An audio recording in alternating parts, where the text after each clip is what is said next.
एक टाइकून की बेटी को स्कूल में बुलिंग का शिकार बनाया गया, जिसके कारण वो हमेशा के लिए गायब हो गई। जब फादर को पता चला तो उसने उन लोगों को माफ कर दिया, लेकिन उसके दिल में मौत से भी ज्यादा भयानक बदला छुपा था। उसने एक बेटी को गोद ले लिया, जिसका मकसद था उन सभी लोगों से बदला लेना जिन्होंने उसकी असली बेटी को सताया था। यह बदला कितना डरावना होगा, चलिए जानते हैं। कहानी की शुरुआत होती है एक लड़की के सीन से जो रो रही होती है। वो एक ऊंची बिल्डिंग के ऊपर खड़ी होती है, नीचे देख रही होती है और अपनी जिंदगी पर विचार कर रही होती है। उस समय उसकी आंखों से आंसू बह रहे होते हैं और वो चीख कर कहती है, डैड, आई एम सॉरी, मैं एक नाशुक्री बेटी हूं। आई एम सॉरी डैड, ये कहकर वो बिना किसी हिचकिचाहट के सीधा नीचे कूद जाती है। उसी दिन कोरिया की न्यूज में यह रिपोर्ट होती है कि हाल ही में स्कूल के लगभग आधे स्टूडेंट्स को ऐसे हालात में ढकेला गया जहां उन्हें एक अंतिम कदम उठाना पड़ा। दुष्कर्मियों के डरावने हादसे पब्लिक में क्रोध का विषय बन गए हैं। क्रिमिनल्स ने विक्टिम के गले में डॉग लीश डाली, उसे जला हुआ सिगरेट बट निगलने पर मजबूर किया और उसकी आवाज को दबा दिया। इन हादसों में नग्न तस्वीरें और अन्य हिंसात्मक बर्ताव भी शामिल थे, जिनके सामने आते ही पूरी पब्लिक हिल उठती है। दूसरी तरफ विक्टिम के पिता, जो कि हुंडो कंग्लोमरेट के वाइस प्रेसिडेंट ली मायंग जून थे, एक और बड़े विवाद में आ जाते हैं। वाइस प्रेसिडेंट ली मायंग जून ने कहा कि उन स्टूडेंट्स को जो उसकी बेटी को सताते थे वो माफ करेंगे। जरूर, मेरी बेटी के अंतिम कदम ने मुझे एक पिता होने के नाते अंदर से तोड़ दिया है, लेकिन क्योंकि जिन्होंने उसे सताया वो अभी बहुत छोटे हैं, मैं समझता हूं कि एक समझदार व्यक्ति होने के नाते मुझे दया दिखानी चाहिए। इसलिए मैं जज से निवेदन करता हूं, कृपया इन बच्चों के साथ कोमल व्यवहार किया जाए। धन्यवाद सुनने के लिए। जब रिपोर्टर्स ने यह सुना तो वो सब हैरान रह गए। जब ली मायंग जून जाने वाले थे तो एकदम से कई आवाजें उठती हैं। वाइस प्रेसिडेंट ली मायंग जून, क्या आपने अपने परिवार से इस पर बात की? ये अपराध इतने गंभीर है कि सिर्फ जवान होने की वजह से माफ नहीं किए जा सकते। क्या आप सच में अपनी बेटी की याद में ये सब कर रहे हैं? पूरा देश उन गुनहगारों के खिलाफ गुस्सा जता रहा है। क्या आप सच में उस लड़की के पिता हैं? वाइस प्रेसिडेंट, क्या आप और कोई प्रश्न का जवाब नहीं देंगे? ये कैसी प्रेस कॉन्फ्रेंस है? उन्हें कानून के तहत सजा मिलनी चाहिए। आपकी बेटी ने ऐसा क्या किया था कि उसके साथ ये सब हुआ? इस सब के बाद पब्लिक में पिता के खिलाफ गुस्सा और बेटी के लिए गहरी संवेदना उभर कर सामने आई। ऐसी अफवाहें भी थी कि विक्टिम वाइस प्रेसिडेंट ली मायंग जून की असली बेटी नहीं थी, बल्कि एक छोड़ी गई लड़की थी। पर कोई भी असल सच का अंदाजा नहीं लगा सकता था। तभी ली मायंग जून गुस्से से कांप रहे थे। उन्होंने हाथ में पकड़ा वाइन ग्लास तोड़ दिया। कोई भी उस वक्त उनका दर्द नहीं समझ सकता था। वो गहरी पीड़ा में थे। मैंने उन्हें माफ इसलिए किया था कि उनकी सजा कम हो जाए। ऐसा नहीं है। मुझे उन कमजोर कानूनों से कोई लेना देना नहीं। मेरी प्यारी बेटी हाइना, मुझे सब कुछ तब समझ आया जब बहुत देर हो चुकी थी। तुमने मुझे कभी नहीं बताया कि तुम्हें स्कूल में सताया जा रहा है। तुमने सब कुछ अकेले ही सहा। तुम हमेशा दूसरों के बारे में पहले सोचती थी और ये बात मुझे पागल बना देती है पछतावे के साथ। मुझे तुम्हें ज्यादा स्वार्थी बनाना चाहिए था। पर हाइना, तुम्हारा ये बेकार पिता तुमसे एक बात का वादा करता है। उन गुनहगार बच्चों ने जो तुम्हारे साथ किया, मैं उन्हें उसी तरह से लौटाऊंगा। तभी किसी ने कहा, वाइस प्रेसिडेंट, मैंने वो लड़की लाई है जिसके बारे में आपने कहा था। ली मायंग जून ने जवाब दिया, अच्छा। उसके बाद ली मायंग जून ने पूछा, क्या वो लड़की कोरिया की जिंदगी में आदत डाल चुकी है? एक लड़की जिसका नाम जियारेम था मुस्कराई और बोली, कैसे नहीं होती? स्टेपफादर के ध्यान से मैं बहुत खुश हूं। अच्छा है, सब कुछ ठीक चल रहा है। अब तुम स्कूल के लिए तैयार हो जाओ। यह सुनकर असिस्टेंट घबरा गया, जबकि जियारेम ने मुस्कुराते हुए पूछा, क्या कोरिया में मेरे जैसे कोई स्कूल जा सकता है? असिस्टेंट ने तुरंत कहा, यह संभव नहीं है, वाइस प्रेसिडेंट। ली मायंग जून ने कहा, ये एक फ्री डेमोक्रेटिक देश है और मैं पूरी कोशिश करूंगा कि ये लड़की स्कूल जा सके। हमारा तैयारी का काम करीब 1 साल लेगा। जीआरएम, तुम यहां जल्दी रहोगी। क्या तुम्हें फ्रेंड्स नहीं बनाने चाहिए? जीआरएम मुस्कराई और बोली, सीधा कह दो ना डैड, फ्रेंड्स नहीं, आप टॉयज कहना चाहते हो, है ना? समय तेजी से बीता। अगले साल के मई के अंत में अंडरो हाई स्कूल में एक क्लासरूम में जहां हंसी का माहौल था, एक लड़की ने कहा, यूनी मेरी प्यारी, तुम्हें वो स्नैक खाना ही पड़ेगा जो मैंने दिया। क्यों रुक रही हो? जल्दी खाओ, इसमें स्पेशल मिल्क है जिसमें प्रोटीन और अंडे हैं। आह, मुझे पता है तुम्हें प्रोटीन की कमी हो रही होगी। सानन जी ने, जो पागल सी एक्टिंग कर रही थी, बोली, पागल क्या होता है? बस खाओ। मैंने बोला ना टेस्टी है। यूं जी डर के मारे कांपती हुई बोली, लेकिन ये तो 1 महीने से ज्यादा पुराना है और इस मिल्क कार्टन में तो मरी हुई मक्खी और मेरे ही बाल हैं। उसके बाद वो जोर जोर से उल्टी करने लगी। ये देखकर सॉन्ग अनिन ठंडे अंदाज में बोली, अगर खाने से पहले ही ऐसे रिएक्ट कर रही हो तो आगे क्या करोगी? प्लीज सॉन्गिन, ये ठीक नहीं है। मैं ये दूध नहीं पी सकती, ये खराब हो चुका है। CH, तुम्हें पता है चीज कैसे बनता है? ये खराब नहीं है, ये प्रोसेस्ड है। मैं तुम्हें टेस्टी चीज देना चाहती हूं। ये मेरी मेहरबानी है। मेरी प्यारी यूनी, तुम मेरे दिल को कब समझोगी? अगर मैं उसे सिजर से काट दूं तो समझोगी? मुझे समझ आ गया सेन, मैं पी लूंगी। लेकिन जैसे ही उसने कहा, जिन ने सिजर्स उसकी तरफ घुमा दी और यूंजी की चीख क्लासरूम में गूंज उठी। बाकी स्टूडेंट्स ये देखकर डर गए और आपस में बात करने लगे, ये लोग तो सच में पागल हो गए हैं। क्या हमें टीचर को नहीं बताना चाहिए? नहीं, तुम्हें कुछ पता भी है? सॉन्ग उनेने ने एक टाइकून की बेटी को मार दिया था और उसे कुछ भी सजा नहीं मिली थी। SG ने 15 साल की स्कूल इंसिडेंट में शामिल थी, जिसमें वाइस प्रेसिडेंट ली मायंग जून की बेटी को ब्रूटल असॉल्ट का शिकार बनाया गया था। यह पागलपन है। तुम्हें यकीन नहीं हो रहा तो चो हाई स्कूल के स्टूडेंट से पूछ लो। मुझे सिर्फ इतना पता है कि वो अपने भाई पे बहुत डिपेंडेंट है और बहुत एरोगेंट है। सॉन्गन जैन अब क्या कर रही है? कांग्रेसमैन की बेटी के बारे में बात कर रहे हो क्या? बेहतर होगा कि हम इसमें न पड़े। तभी जिन की आवाज क्लासरूम में गूंजती है, you can eat it. Oh my god, उसने सच में खा लिया? क्या वो पागल है? उसने वाकई खा लिया? तभी एक लड़की से रहा नहीं गया और वो उठ खड़ी हुई। वो क्लास की प्रेसिडेंट थी। उसी वक्त एक और आवाज क्लासरूम में गूंजती है, तुम सब सिर्फ इसलिए कि टीचर नहीं है, ये समझ बैठे हो कि कुछ भी कर सकते हो। शोर इतना था कि टीचर्स ऑफिस तक पहुंच गया। अब अपनी अपनी सीट्स पर वापस जाओ। मुझे तुम सबसे कुछ कहना है। ये देखकर साइने और उसकी ग्रुप हैरान हो गए और आपस में पूछने लगे, ये क्या हो गया?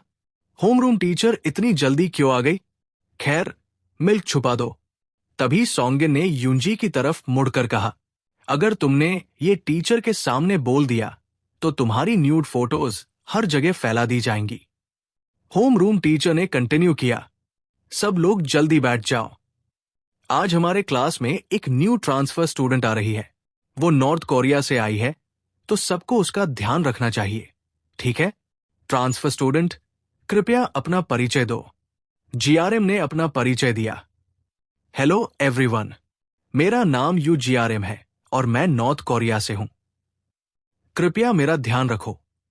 सीन शिफ्ट होता है एक पुराने मोमेंट पर, जहां एक असिस्टेंट घबरा के लाइंग जून से बात कर रहा होता है। अभी भी देर नहीं हुई है। कृपया एक बार और सोचिए। नॉर्थ कोरियन रिफॉर्मेटरी से किसी चाइल्ड को भेजना।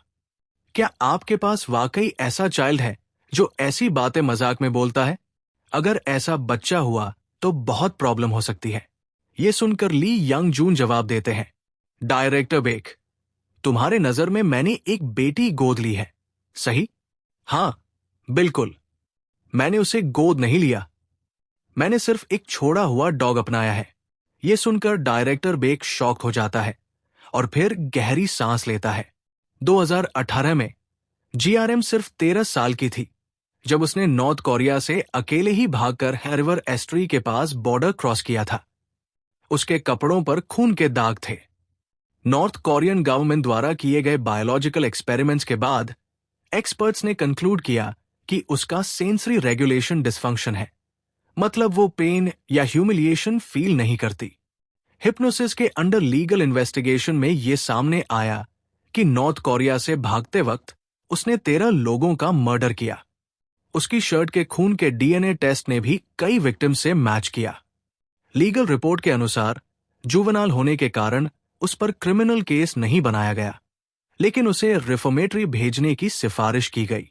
2 साल के बाद भी लड़की का बिहेवियर काफी एग्रेसिव और वायलेंट था और उसमें सुपरह्यूमन फिजिकल एबिलिटीज थी। इसी वजह से मिनिस्ट्री ऑफ जस्टिस के कहने पर जुवेनाइल प्रोटेक्शन रिव्यू कमेटी ने उसके ऊपर कंटिन्यूअस सुपरविजन और प्रोटेक्शन कंटिन्यू करने का ऑर्डर दिया। अब वापस क्लासरूम में सॉन्ग हंसी में कहती है, ये तो इंटरेस्टिंग लग रहा है।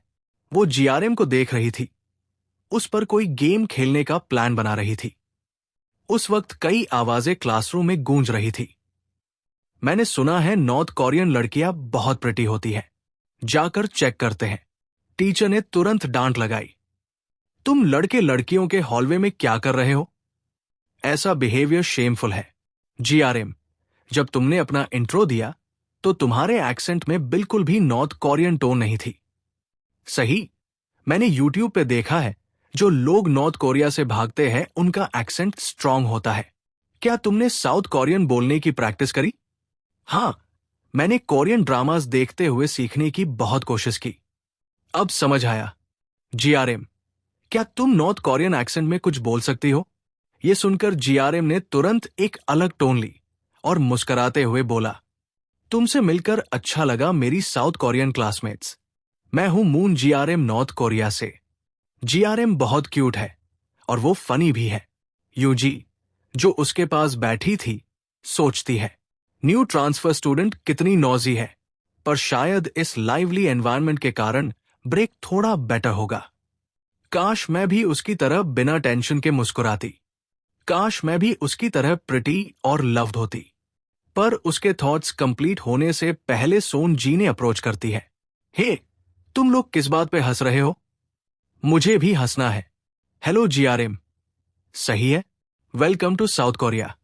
तुम बहुत हैंडसम हो, एक क्यूट ब्यूटीफुल बॉय जैसे। मैं सच में तुमसे दोस्ती करना चाहती हूं। जीआरएम, क्या तुम हमारे ग्रुप में आना चाहोगी? सॉन्गे ने जैसे ही ये कहा, जीआरएम मुस्कुराई और बोली, तुम्हारा ग्रुप? हाँ, हमारा ग्रुप बहुत फन है। यूनी, जो पास में बैठी थी, सोचती है, oh no, new transfer student already bully group के टारगेट बन गई। अब तो हर दिन और बुरा होगा। क्यों ऐसे साइको सोन जीने को ही मिलना था? न्यू ट्रांसफर स्टूडेंट कितनी इनोसेंट लगती है, क्या वो ठीक रहेगी? जीआरएम चुप थी, पर उसे डायरेक्टर बे के शब्द याद आए। सॉन्गिन, ननन ट्रेडिंग कंपनी के चेयरमैन की बड़ी बेटी, यही तुम्हारा पहला टारगेट है। सोचकर ही जीआरएम समझ गई कि सॉन्गिन कितनी विकेड है। क्या मैंने कुछ गलत कहा? तुम्हारे चेहरे पे ये अजीब एक्सप्रेशन का क्या मतलब है? चलो बात कंटिन्यू करते हैं सॉन्गिन के पास्ट पे। टारगेट्स में हाइना वो थी जिसे सबसे ज्यादा असॉल्ट किया गया। स्टमक पे बार बार मारना, डॉग लीश का यूज करना, ये सब उसकी डायरी में लिखा हुआ था।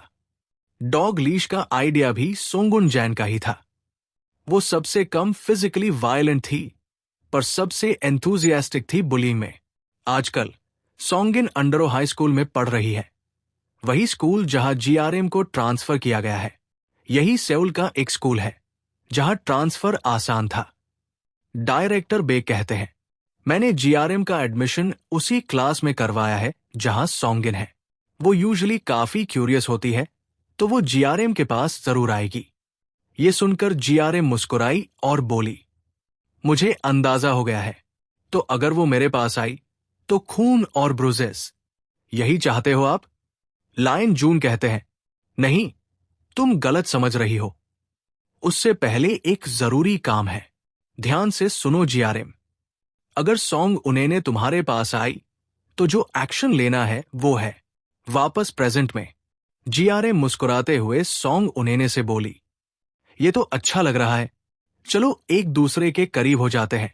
तो चलो सब मिलकर गैदरिंग में चलें। ठीक है, हम सब वहां होंगे। ये तो अच्छा है जीआरएम, हम अच्छे फ्रेंड्स बन सकते हैं। ये सीन देखकर सोन जीने की एक फ्रेंड बोलती है, ये तो पागलपन है, सेन फिर से क्यूट बन रही है। क्यों? मुझे जीआरएम बहुत पसंद है, इसलिए ये सब कर रही हूं। पर जीआरएम, जियन तुम्हारे पास बैठी है, तुमने उसे अब तक जाना? बस कुछ बार ग्रीट किया है। ओह आई सी, तो फ्रेंड्स बनो जियन से। क्या तुम एक फन गेम खेलना चाहोगी? जैसे ही सोन जीने ने बोला, उसने फिंगर स्नैप किए। उसकी दो फ्रेंड्स तुरंत जियन के पीछे जाके उसके सिर पर ब्लैक प्लास्टिक बैग डाल देती है। ये देखकर जीआरएम पूछती है, सोंग उन्हेने, तुम क्या कर रही हो? ओह, ये तुम कह सकती हो, एक वॉलंटरी एक्टिविटी है हमारे डिसेबल्ड फ्रेंड्स के लिए। सही, ये है एआर युंजी। उसकी एक आंख ठीक से नहीं देखती, तो दूर तक देखने में प्रॉब्लम होती है। अभी अभी हवा मेरे डेस्क पे चली और लगा मेरा प्रेशियस फोन गिर जाएगा। अच्छा हुआ क्रैक नहीं हुआ। पर युंजी की सेफ्टी के लिए हमें फिर से ऐसा होने से रोकना चाहिए। सही, तो मैंने सोचा उसकी दोनों आंखों को पूरी तरह से कवर कर देते हैं और उसे ट्रेन करते हैं कि कैसे टेबल से टकराए बिना चले। तुम क्या सोचती हो Yuni? You can do it, right? मैंने तुम्हें वो स्पेशल दूध दिया था जो तुम्हें स्ट्रांग बनाता है। तुम्हें डेस्क पे बैठने की जरूरत नहीं है, बस दूसरी साइड तक पहुंच जाओ। इतना सिंपल है, राइट? लेकिन हर बार जब तुम किसी टेबल से टकराओगी, तुम्हें मार पड़ेगी। ओके? ये कहकर साइन ने यूनजी को आगे धक्का दिया। यूनजी का दिमाग बिल्कुल अंधेरा था और उसने धीरे से चलने की कोशिश की, लेकिन वो रास्ता नहीं देख पा रही थी। उसकी थाएं एक टेबल से टकरा गई और तुरंत सोंगुन जिन ने आगे बढ़कर उसकी पीठ पे किक मारी, जिससे यूनजी आगे गिर गई और दूसरी टेबल से टकरा गई। बिना किसी हिचकिचाहट के सोंगुन जिन ने दोबारा तेज से आकर सीधा उसके चेहरे पे किक मार दिया। यूनजी दर्द से चीखी, जबकि दूसरे लोग अपने फोन्स निकालकर हंस रहे थे और उसकी वीडियो बना रहे थे। कह रहे थे, जिस तरह से वो गिरती है वो बहुत मजेदार लगता है। कुछ देर बाद जिन की आवाज आई, हे यूनी, तुम अब रो क्यों नहीं रही? अभी तो वो टेबल से टकराई थी। अब तक वो कितनी बार टेबल से टकरा चुकी है? हे, क्या तुमने उसका सीजर जैसे मोमेंट का शॉट लिया? बहुत फनी है। जीआरएम, तुम भी ट्राई करो ना। तुम और मैं मिलके यूनजी की स्पेशल अवेयरनेस इंप्रूव करते हैं और अगले लंच ब्रेक में चलो उसके सिर पे वो बैग वापस डालते हैं। क्या हम उसे बॉयज बाथरूम में भेजने का प्लान नहीं बना रहे थे? उस वक्त क्लास प्रेसिडेंट ने ये सब सुना और तुरंत खड़ी हो गई। बोली, हे, क्या ये सब सच में हो रहा है? वो कुछ कहने ही वाली थी कि एक और आवाज ने बीच में बोला, अभी के अभी बंद करो ये सब। वो था गाम, जो सोंग उनिन को रोक रहा था। तुम लोग एक ऐसी लड़की के साथ ऐसा कर रहे हो जिसमें बिल्कुल भी ताकत नहीं है। एक 5 साल का बच्चा भी जानता है कि दोस्तों को बुल्ली नहीं करते। क्या ये कोई समझदार इंसान करता है? अपने हाथ हटाओ उससे। क्या तुम लोग सुन नहीं रहे हो जो मैं कह रहा हूं? छोड़ो उसे और यूनजी से माफी मांगो। अभी तुरंत माफी मांगो। जेम के शब्दों ने पूरी क्लास को चुप करा दिया। सोंगिन भी हैरान थी, क्योंकि उसने कभी ऐसी सिचुएशन का सामना नहीं किया था। थोड़ी देर के बाद उसने हिचकिचाते हुए कहा, ये क्या हो रहा है? तुम मेरे खिलाफ जा रही हो क्या? उसने तुरंत यूनजी को धक्का दिया और जीआरएम के पास जाकर खड़ी हो गई। जीआरएम के सामने खड़े होकर सोंगिन ने मजाक उड़ाते हुए कहा, नॉर्थ कोरियन बच्चे यूजुअली इतने क्लूलेस नहीं होते, है ना? या वहां कोई बुली नहीं होते क्या? अगर तुम ये घटिया हरकतें एक्सपोज करोगी तो मैं तुम्हें 2 चॉइसेस देती हूं, या तो हमारे ग्रुप में शामिल हो जाओ या फिर निकल जाओ, वरना मैं तुम्हें मार दूंगी, समझी? ये सुनकर जेम ने ठंडे लेकिन साफ लफ्जों में जवाब दिया, अगर तुमने फिर ऐसा किया तो मैं टीचर को बुलाऊंगी। जैसे ही उसने ये कहा, सोंगुन जिन जोर जोर से हंसने लगी और बोली, होमरूम टीचर को बुलाओगी? नॉर्थ कोरियन स्कूल्स में अगर तुम टीचर की नहीं सुनती तो तुम्हें गोली मार दी जाती है ना? लेकिन हमारी प्यारी जीआरएम, ये साउथ कोरिया है, समझी? सोंगिन ने तुरंत अपना पैर उठाया और जीआरएम के पेट में जोर से किक मारी। जीआरएम उस किक से हिल गई। उस मोमेंट पर उसे लियांग जुन के शब्द याद आए, किसी भी हालत में पहले मारना नहीं है। स्टेपफादर, मैं पहले क्यों नहीं मार सकती? मैं सबको मार दूंगी और उन्हें लाशें बना दूंगी। फर्क क्या पड़ता है पहले मारूं या बाद में? ये फर्क इसमें नहीं पड़ता कि पहले या बाद में। अगर तुम एक ही वार में गेम खत्म कर दोगी तो इस प्लान का कोई मतलब नहीं रहेगा। प्लान का कोर यह है कि जिन को एक ऐसे माहौल में भेजना है जहां उसका टॉर्चरिंग एंडलेस हो। वो जगह ऑलरेडी तैयार है, बस एक वजह चाहिए उसे वहां भेजने की। उसके लिए तुम्हें स्कूल वायलेंस का विक्टिम दिखना होगा। जब सोंगुन जिन पास आए तो तुम उसे इनोसेंट और प्यार भरे तरीके से ग्रीट करो। जब कुछ अनएक्सपेक्टेड हो तो उसका विरोध नॉन वायलेंटली करो। याद रखो, जस्टिस हमेशा तुम्हारे साथ होगा। पर मुझे नॉर्थ कोरिया में भी स्वीट पोटैटोज पसंद नहीं थे, मतलब मुझे काफी देर तक वेट करना पड़ेगा। स्टेपफादर, अगर मुझे सच में गुस्सा आ जाए और मैं कंट्रोल न कर पाऊं तो क्या करूं? लियांग जुन ने ठंडे लेकिन सख्त अंदाज में जवाब दिया, तो सबके सामने सिर्फ एक बार मारना। Back in the present, GRM उठ रही थी जब सोंगुन जिन ने उसे किक मारी थी। सोंगुन भी ध्यान से उसके एक्शंस देख रही थी। जब जीआरएम खड़ी हुई तो उसने मुस्कुराकर कहा, तो मैं अपने फादर की बात मानूंगी। यह सुनकर साइन बोली, तुम पागल हो।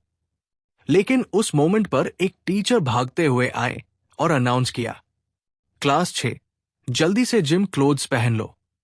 मिस्टर मीनन का स्केड्यूल बदल गया है, इसलिए टाइम टेबल भी एडजस्ट हुआ है। Get ready quickly.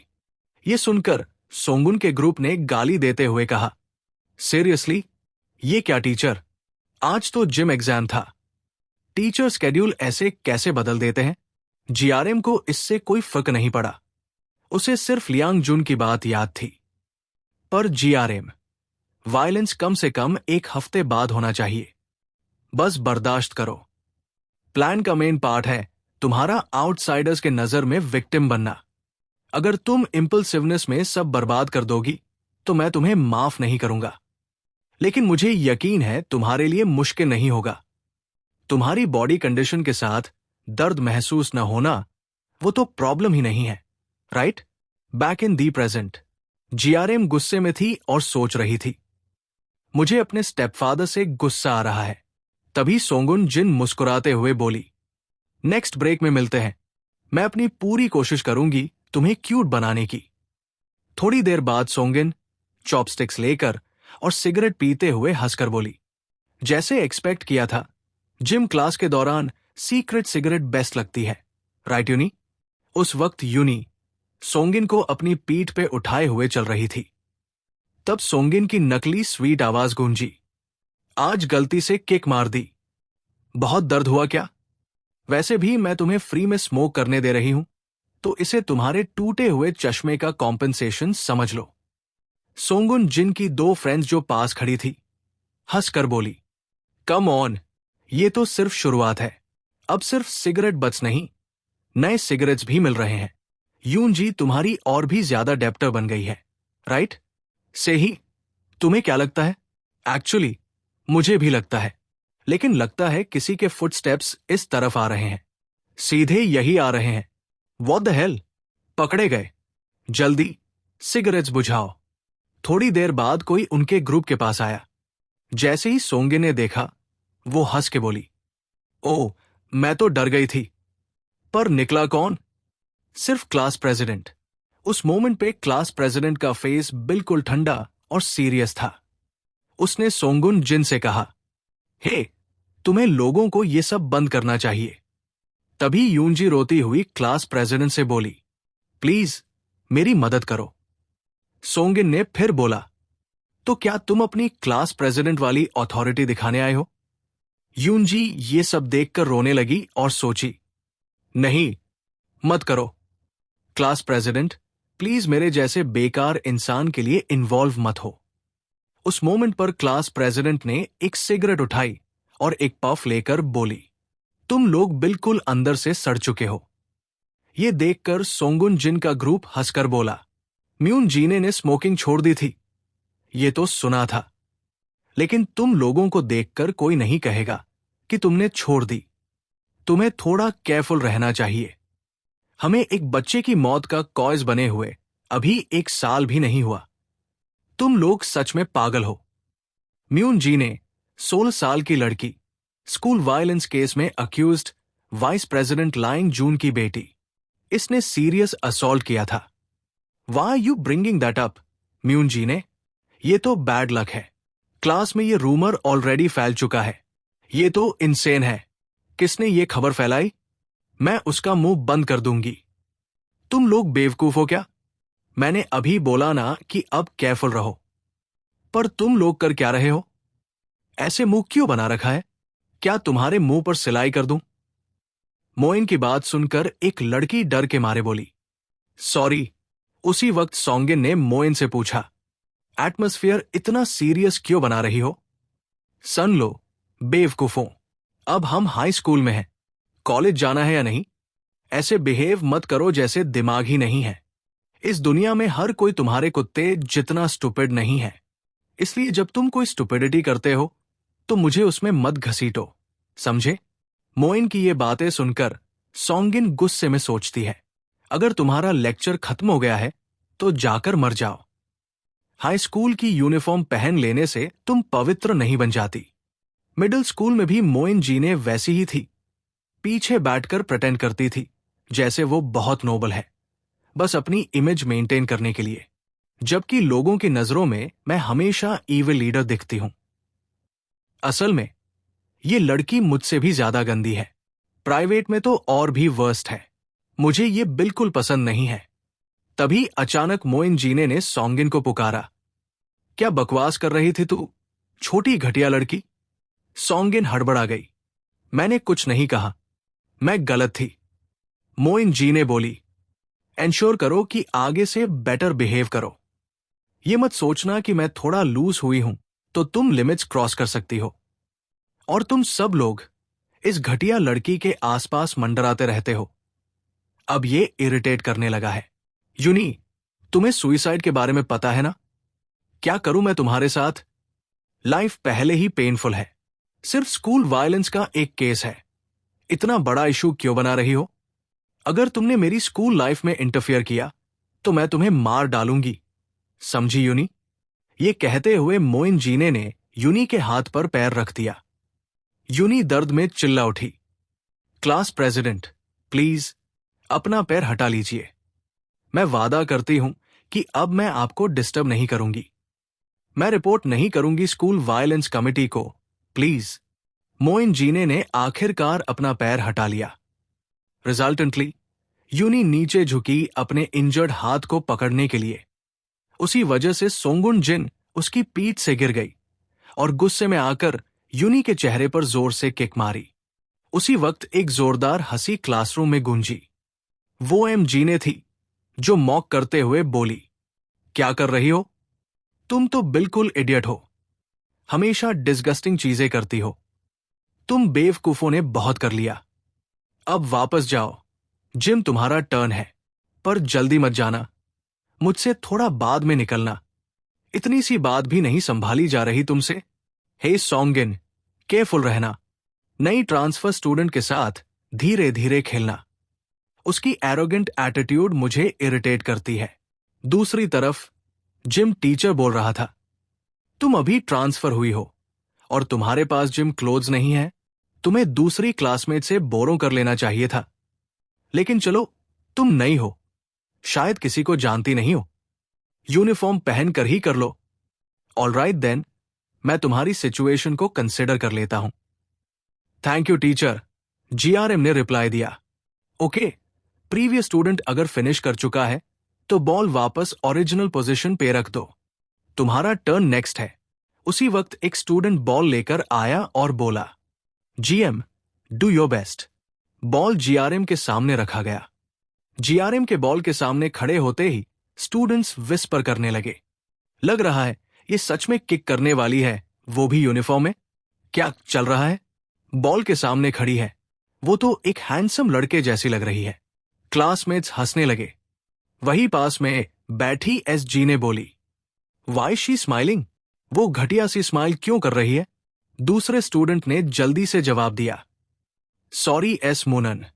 एसजी ने जीआरएम को देख रही थी और सोच रही थी, सो वॉट मोजीने, तुम चाहे अनइंटेंशनली हेटफुल हो, पर अब मेरे पास नया खिलौना है, ये लड़की। यूंजी से अब बोर हो चुकी हूं। अगर इसे अपने साथ रखूं तो मेरा स्टेटस गिर सकता है। अगर कोई डॉग पालनी है तो उसे टेम करने का स्किल भी आना चाहिए। ये तो परफेक्ट है, थोड़ा रेजिस्टेंस रखती है, एक नॉर्थ कोरियन डिफेक्टर, ना कोई सपोर्ट और बहुत सेंसिटिव भी। उसी वक्त जीआरएम ने अपना पैर उठाया और बॉल को जोर से किक किया। उसका शॉट इतना पावरफुल था कि गोल की तरफ सीधा उड़ गया और वहां खड़ी लड़की के पास से तेजी से निकल गया। सारे स्टूडेंट्स स्टन रह गए, यहां तक कि सॉन्गिन भी शॉक थी। स्टूडेंट्स विस्पर कर रहे थे, तुमने वो साउंड सुना? क्या था वो? ऐसा लगा जैसे किसी लड़के ने जोर से बॉल मारी हो। जीआरएम थोड़ी कांपी और फिर अचानक वाइल्ड हो गई। एक के बाद एक बचे हुए बॉल्स को गोल की तरफ किक करने लगी। टीचर और क्लासमेट्स सब अस्टॉनिश थे। जीआरएम जोर जोर से सांस ले रही थी। फिर एक और बॉल को किक किया। इस बार बॉल गोलपोस्ट से टकराई और बाउंस होकर पीछे उड़ गई। सॉन्ग जिन की एक फ्रेंड बोली, ये पागल लड़की, ऑलमोस्ट मेरे मुंह पे बॉल मार दी। लेकिन एक सेकंड बाद ही जीआरएम की एक्सप्रेशन देखकर वो डर गई। जीआरएम एक डेडली स्माइल के साथ उसे घूर रही थी। वो कुछ कहना चाहती थी सॉन्गिन से, लेकिन उससे पहले ही सोंगुन जिन चिल्ला उठी, दैट, वो एटीट्यूड दिखा रही है ना मुझे, शो ऑफ कर रही है। जिम क्लास के बाद मैं इसे देख लूंगी। जिम क्लास के बाद सोंगुन जिन गुस्से से जीआरएम के पास आई। हे, तुम north Korean spy, ball kick करना चाहती हो ना? तुम्हारा शरीर लड़ाई को तरस रहा है क्या? सोचती हो कि अपने स्ट्रेंथ दिखाकर मैं डर जाऊंगी? ट्राई योर बेस्ट कि चोट मत लगे। तुम्हें पता भी है कि मेरा भाई कौन है। तुम यहां बिलोंग नहीं करती, नॉर्थ कोरियन डिफेक्टर। क्या देख रही हो? जिम क्लास में बॉल किक करके दिखाना। जीआरएम ने बस मुस्कुराकर जवाब दिया, मैं ऐसा नहीं कर सकती। उसने अपने सिर की तरफ इशारा करते हुए कहा, बॉल यहां नहीं है तो मैं इसे किक कैसे करूं? यह सुनकर सोंगुन जिन डर गई। जीआरएम उनके पास बढ़ती हुई बोली, वैसे तुम सब बहुत डरी हुई लगती हो, जैसे इंसेक्ट्स जो किसी टेल से चिपके हों। क्यूरियस नहीं हो कि मेरा चेहरा अब कैसा दिख रहा है? तुम्हारी फेक कामनेस बहुत क्यूट लग रही है। सोंगुन जिन अब और सहन नहीं कर सकी। वो जीआरएम पर झपट पड़ी और हाथ उठाते हुए चिल्लाई, शट अप यू। लेकिन तभी उसके चेहरे पर जीआरएम का पंच पड़ा, एक जोरदार मुक्का। जीआरएम ने सोंगुन जिन के फेस पे सीधा पंच मारा। पंच लगते ही सोंगिन की नाक से खून निकलने लगा।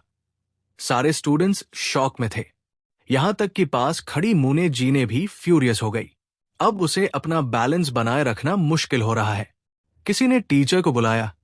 मीनवाइल जीआरएम आगे बढ़ती रही, सोचती हुई, यही तो मैं हूं। तो अब मैं क्या करूं? अब से सब कुछ अपने तरीके से करूंगी। ये सोचकर उसने अपना पाव उठाया और मुस्कराई, अब बॉल जमीन पर है ना? ये कहकर जैम ने सामून के सिर पर पैर रख दिया और हंसी के साथ बोली, तूने ही तो कहा था कि बॉल की तरह किक मारूं, राइट? मैंने सुना है साउथ कोरिया में बुलिंग और किकिंग एक कस्टम है, तो मैं तेरा सजेशन मना कैसे कर सकती हूं? तो कैसे किक करूं? बहुत जोर से, गर्दन के पीछे? मैंने डिसाइड कर लिया है। तू थोड़ा स्लो लगती है, तो मैं बिना स्पिन के किक मारूंगी। उसी वक्त सोंगुन जिन की एक दोस्त ने कुर्सी उठाई और जीआरएम पर वार किया। लेकिन जीआरएम झुकती है और बच जाती है। वो लड़की रियलाइज करती है कि उसका अटैक मिस हो गया और तभी एक पैर सीधा उसके शरीर पर लगता है। जैम ने उसे किक मारा, फिर हंसी के साथ बोली, क्या कर रही हो? बैले डांस करने की कोशिश कर रही हो क्या? लॉयल्टी अच्छी बात है, लेकिन हर चीज का एक ऑर्डर होता है।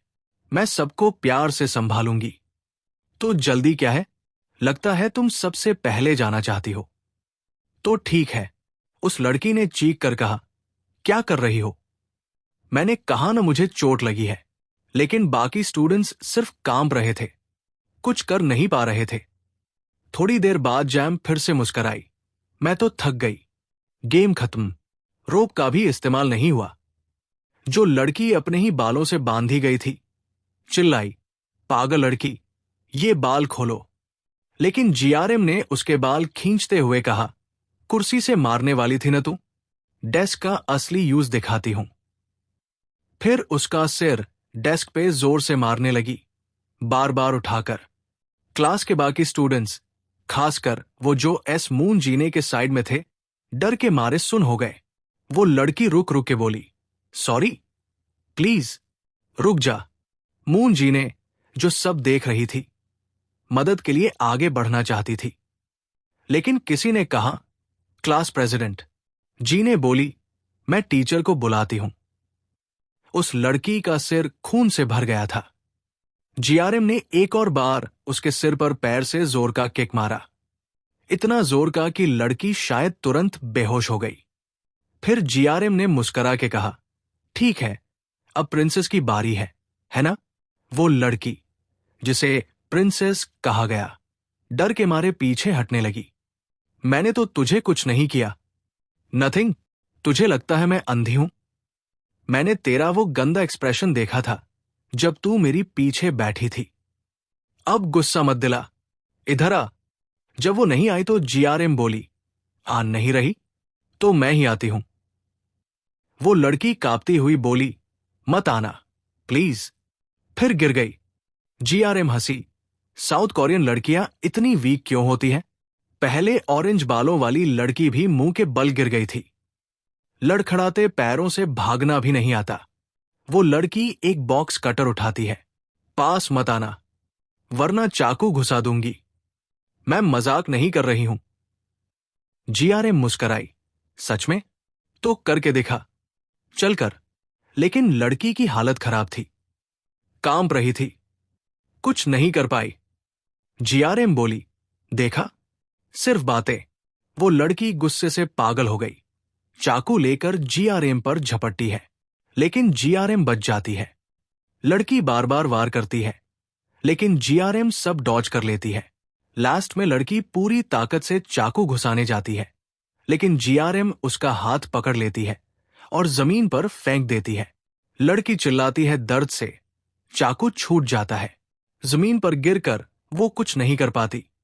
जीआरएम उसके बाल पकड़ती है। इतनी सी बात पे इतना ड्रामा?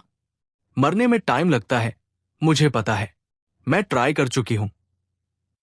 विक्टिम मत बन, गेम खत्म करते हैं। फिर उसने एक जोर का किक मारा उसके स्टमक पर।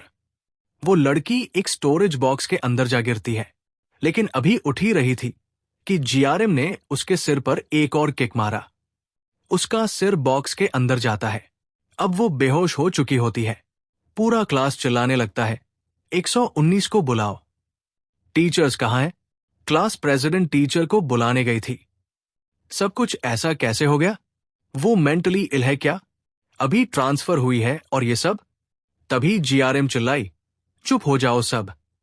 मेरे प्यारे क्लासमेट्स, मैंने ये सब तारीफ के लिए नहीं किया। लेकिन जीआरएम अनकंफर्टेबल क्यों फील करे? देखो उन लड़कियों को, क्लास का एटमॉस्फेयर खराब कर रही है। मैंने सब संभाला। तुम लोग तो मुझे थैंक्स कहना चाहिए। कमजोर लोग हो सब के सब। राइट, सोंगुन जी ने कब तक मरे हुए जैसे पड़ी रहेगी? लीडर को तो रिस्पॉन्सिबिलिटी लेनी पड़ती है जब हार जाए। वेट, सोंगिन गई कहां? तभी एक आवाज आई, ब्रदर, ब्रदर। सोंगुन चिल्लाने लगी, मेरा भाई, वो पागल लड़की मुझे मार डालेगी। Brother please help me. वो दरवाजा खोलने की कोशिश करती है। जिम क्लास खत्म हो गई है। बैकडोर अभी भी लॉक क्यों है? तभी जीआरएम उसकी तरफ बिजली की तरह दौड़ती है उसके पीठ पर किक मारकर दरवाजा खोल देती है। वो एक परफेक्ट किक थी जो आसपास के सभी लोगों को शॉक में डाल गई। ग्राम ने उसके बाद सालुन जैन को कॉलर से पकड़ा और उठा लिया, कहकर, हे सलुनिन, तुमने मुझसे पूछा था अगर मैं लड़ रही हूं तो अब तुम मुझे क्या समझती हो? जब तुम हारी हो तब मुझे जवाब देना। ये कहकर जीआरएम ने तुरंत सोंग अनिन के मुंह पर मुक्का मारा, जिससे खून इधर उधर उछल गया। जीआरएम ने उसके बाद भी उसे लगातार पंच किया और बोली, क्या मैं थोड़ा सा मार सकती हूं? बस ऐसे ही। तुम जवाब क्यों नहीं दे रही हो सोंग अनिन? मैं तुमसे पूछ रही हूं, इडियट। कुछ तो बोलो। पंच मारते हुए जीआरएम जोर जोर से हंसने लगी। हॉलवे में उसकी पागल सी हंसी गूंज रही थी। सीन कट होता है और दिखाया जाता है कि लाइन जून जीआरएम के मेडिकल रिकॉर्ड्स पढ़ रहे होते हैं। साइकियाट्रिक पेशेंट्स के इवैल्यूएशन प्रोसेस के दौरान उसके सिम्टम्स एक्सप्लोसिव मेंटल डिसऑर्डर्स से मिलते हैं। दूसरे साइकोपैथिक मर्डरर्स की तरह वो भी लाल खून और तेज चीखों से फैसिनेट होती है। उसका असली नेचर स्टिम्युलेशन एंजॉय करता है और इन सब चीजों में से उसे सबसे ज्यादा मजा आता है किसी इंसान के होश खोने पर उसके फेस पर ड्रिल करने में। फिर सीन वापस प्रेजेंट में शिफ्ट होता है, जहां जीएम सोंग अनजिन का चेहरा देखकर स्माइल कर रही होती है और बोलती है, सोंग अनिन, तुम अब बहुत खूबसूरत लग रही हो। थोड़ी देर बाद लाइन जून के ऑफिस में डायरेक्टर बेक घबराए हुए दौड़ते हुए आते हैं और कहते हैं, वाइस प्रेसिडेंट। उन्हें देखकर लाइन जून शांत स्वर में कहता है, तुम बिना नॉक किए घुस आए। लगता है जीआरएम ने कुछ प्रॉब्लम क्रिएट की है। डायरेक्टर बेक अपने दांत भींचते हुए बोलते हैं, एक वीक। जीआरएम ने अपने आप को विक्टिम दिखाने का ड्रामा एक पूरे वीक तक छुपाया। आपने कहा था ये प्लान का पहला स्टेप है। मुझे लगा था ये 2 दिन भी नहीं चलेगी, लेकिन अभी तो 2 पीरियड्स भी नहीं हुए और स्कूल ने मुझे कांटेक्ट कर लिया है। अब हमें अगला स्टेप लेना ही पड़ेगा।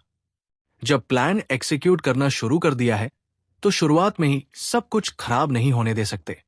सच तो यह है वाइस प्रेसिडेंट, आपको भी पता था न ये सब होने वाला है, तो आप सोच क्या रही है?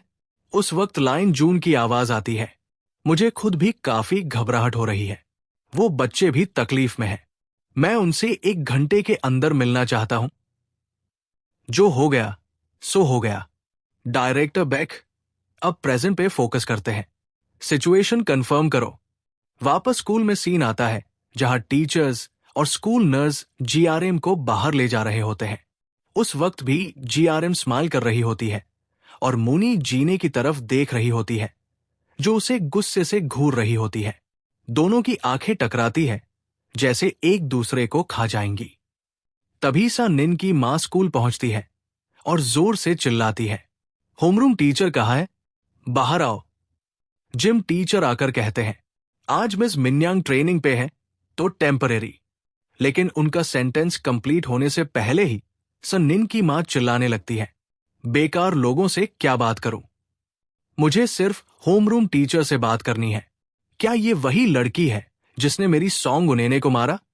ओ माय, उसकी आंखों में तो जाहिर है कि वो खुद को कुछ समझती है। तुमने मेरी बेटी के साथ ऐसा कैसे किया? अगर कल को मेरी बेटी की शादी न हो पाए तो क्या तुम जिम्मेदार लोगी? ये सुनकर जैम स्माइल करते हुए जवाब देती है, मिसेस सोंगुन जी ने, आपकी बातें काफी एरोगेंट है। अगर जीने को हस्बैंड नहीं मिलेगा तो वो उसके पर्सनैलिटी की वजह से होगा, मेरी एक्शंस की वजह से नहीं। क्या कहा तुमने? बदतमीज लड़की, तुम बिल्कुल पागल हो। अगर तुम माफी भी मांगो तब भी ये काफी नहीं होगा। उस वक्त जिम टीचर आगे आके कहते हैं, मिस प्लीज पहले शांत हो जाइए। शांत? शांत कैसे रहूं जब मेरी बेटी के साथ ऐसा हुआ हो? तुम लोगों को दुनिया की रियलिटी का पता भी है। तुम्हें पता है मेरा हस्बैंड कौन है? वो नीन ट्रेडिंग कंपनी का डायरेक्टर है। मेरा हस्बैंड और स्कूल का प्रिंसिपल तो भाई जैसे हैं। मैं तुम्हारी जिंदगी खराब कर दूंगी। वाइस प्रिंसिपल, इसकी पेरेंट्स को तुरंत कॉल करो। वाइस प्रिंसिपल कॉल लगा ही रहे होते हैं, तभी रोने की आवाज सुनाई देती है। जैम रो रही होती है। ये देखकर सोंगुन जिन की मां कहती है, ये क्या है, अब रो रही हो? उस वक्त जीएम जोर से रोने लगती है और कहती है, ये सब बहुत ज्यादा हो रहा है। मैं तो असली विक्टिम हूं। मैं तो सिर्फ अपने आप को बचा रही थी। तुम लोग मेरे साथ ऐसा क्यों कर रहे हो? क्या बकवास कर रही हो? अगर तुम्हें हम पे विश्वास नहीं है तो ये देखो। जैम अपना शर्ट उतारती है और अपनी चोट दिखाती है। ये सब सेन ने किया था नए स्टूडेंट्स के वेलकम सेरेमनी के नाम पे। टीचर्स ये सब देखकर शॉक होते हैं। एक टीचर डिसबिलीफ में कहती है, ये तो सिगरेट बर्न्स है। भगवान, एक लड़की के साथ ऐसा कैसे हो सकता है? उसके बॉडी पे तो कितनी सारी चोट है। ये सुनकर सोंगुन जिन तुरंत प्रोटेस्ट करती है, मैंने ये सब नहीं किया। तभी जीआरएम स्माइल करती है और सोचती है, तो कैसा लगा? अब टोटल केओस होने वाला है। सॉन्ग जैन, तुम्हें क्या लगता है मैं क्या करने वाली हूं? मैं स्कूल आते वक्त कुछ निशान छोड़ के आई थी और वो परफेक्ट मैच हुए।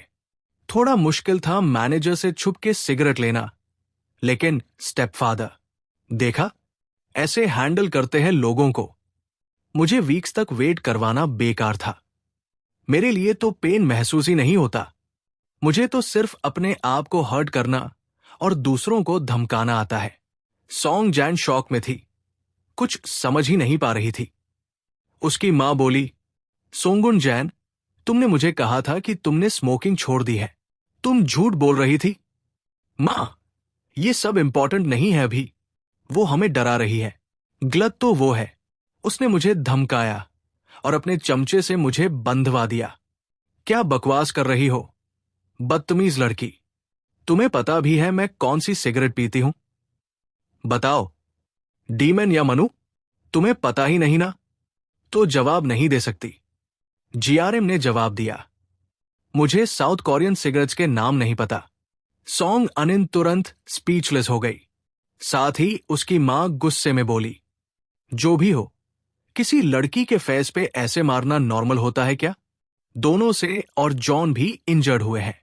एक तो इमरजेंसी रूम गया था स्टिचेस के लिए। मैं पेरेंट्स एसोसिएशन की प्रेसिडेंट हूं। मैं इसे लाइटली नहीं लेने वाली। चाहे डिसिप्लिनरी हियरिंग हो या कुछ और, मैं इंश्योर करूंगी कि इसे पनिशमेंट मिले। फिर उसने वाइस प्रिंसिपल से कहा, तुम कब तक उसके पेरेंट्स से कांटेक्ट कर पाओगे? मैम, अभी उनसे कॉल कनेक्ट हो गया है, आप बात कर सकती है। जैसे ही एसजिन की मां ने फोन लिया, वो चिल्लाई, हेलो। फोन के दूसरे साइड से आवाज आई, आपसे बात करके खुशी हुई। क्या आप सोंगिन की मां हैं? हाँ, मैं सेन की मां हूं। क्या आपको पता है मेरी बेटी किस हालत में है? तुरंत यहां आइए और माफी मांगिए। सॉरी, लेकिन ये थोड़ा मुश्किल होगा। क्या? देखिए, मैं एक बहुत बिजी इंसान हूं, तो मैं शायद आज स्कूल नहीं आ पाऊंगा। मैं अलग से तुमसे मिलना चाहता हूं ताकि कॉम्पनसेशन से जुड़ी बातें डिस्कस की जा सके। मैं तुम्हें डेट, टाइम और जगह बता दूंगा। अभी के लिए मैं कॉल कट कर रहा हूं। जैसे ही लाइंग जून ने फोन काट दिया, सॉन्ग एंड जिन की मां चिल्लाती रही, हेलो हेलो, लेकिन कोई फायदा नहीं। फिर वो बोली, अनबिलीवेबल। उसने बिना सुने ही फोन काट दिया। बाप बेटी दोनों एक जैसे घटिया है। हे जीआरएम, रुक जा। मुझे नहीं पता था कि तेरा बाप इतना पावरफुल है। मैं तुझे सोसाइटी में मुंह दिखाने लायक नहीं छोड़ूंगी। ये कहकर उसने अपनी बेटी को उठाया और वहां से चली गई। रूम में सब टीचर्स ने चैन की सांस ली जैसे ही वो चली। इसी बीच जीआरएम सोच में डूब गई। जैसे मैंने सोचा था, लगता है स्टेपफादर वाकई में गुस्से में है। फोन पर कोई इंस्ट्रक्शंस नहीं मिली, लेकिन स्टेपफादर, तुम्हारा तरीका कुछ ज्यादा ही घूम फिर के है। मैं तुमसे बेहतर तरीका ढूंढूंगी, एक ऐसा तरीका जो मुझे सॉन्ग अनिन को पूरी तरह से तोड़ने का मौका देगा। क्लासरूम में मोजी ने बैठी सोच रही थी, जीआरएम, जितना मैं सोचती हूं सब कुछ अजीब लगता है। शुरू में तो ऐसा लगा जैसे वो सॉन्ग गुनेने को रोक रही थी, जैसे किसी तरह की सिंपल राइटियसनेस हो। लेकिन अब सब देखने के बाद लगता है कि शुरू से ही उसका मकसद लड़ाई करना नहीं था, बल्कि सॉन्गिन को एक बहाना बनाकर कुछ और करना था। जीआरएम काफी अजीब ऑब्सेशन रखती है जस्टिस को लेकर। जैसा मैंने सुना, उसने कहा कि वो क्लास के बुलीज को पनिश कर रही थी। तो सबको उसकी तारीफ करनी चाहिए थी ना। कुछ तो अजीब है। ऐसा लगता है जैसे कोई बाहर का उसे फोर्स कर रहा हो, इलीगली आइडेंटिटी स्वैप करने के लिए। जीआरएम एक नॉर्थ कोरियन रेफ्यूजी है जिसका बैकग्राउंड अनक्लियर है। माइनर होने के बावजूद उसकी कॉम्बैट एबिलिटी काफी हाई है। जब प्रोवोक किया जाए तो वो काफी सीरियस नुकसान दे सकती है। तो असली में उसकी आइडेंटिटी क्या है? क्या ये सब आज सिर्फ कोइंसिडेंस था या पहले से प्लान था? उसने आज सॉन्ग अनिन को पीटा या बस ये मौका था? तभी सा इन ने दरवाजा खोला और क्लासरूम में आई। उसे देखकर मोइन ने पूछा, क्या हुआ? तुमने अर्ली लीव नहीं ली? सॉन्ग जी ने मोइन के शब्दों से गुस्से में आकर बोली, इतना टाइम लगा टीचर्स को बुलाने में? इतना टाइम कैसे लग गया? तुम्हें तो पूरा ट्रक ले आना चाहिए था, टीचर से भरा हुआ। वेल, देखो, अनफॉर्चुनेटली मेरे पास ट्रक ड्राइवर का लाइसेंस नहीं है, इसलिए मैं वो नहीं कर पाई, मो जीने ने बोला। लेकिन वैसे भी टीचर्स को लाना सबसे इंपॉर्टेंट था, है ना? Damn it, let me guess, तुमने जानबूझकर टाइम लिया वहां पहुंचने में। तुम डर गई थी ना?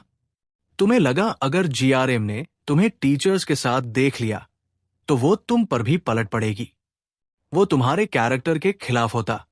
अगर ऐसा होता तो तुम्हारा ये बुकिश क्लास प्रेसिडेंट का एक्ट एक्सपोज हो जाता। इसलिए तुमने मुझे वहां पीटने दिया। तभी मूने जीने की आवाज आई, हे सॉन्ग मून जीने, क्या हो रहा है? अगले पल एक बुक सीधा उसके चेहरे पर आई, फिर एक किक उसके पेट में।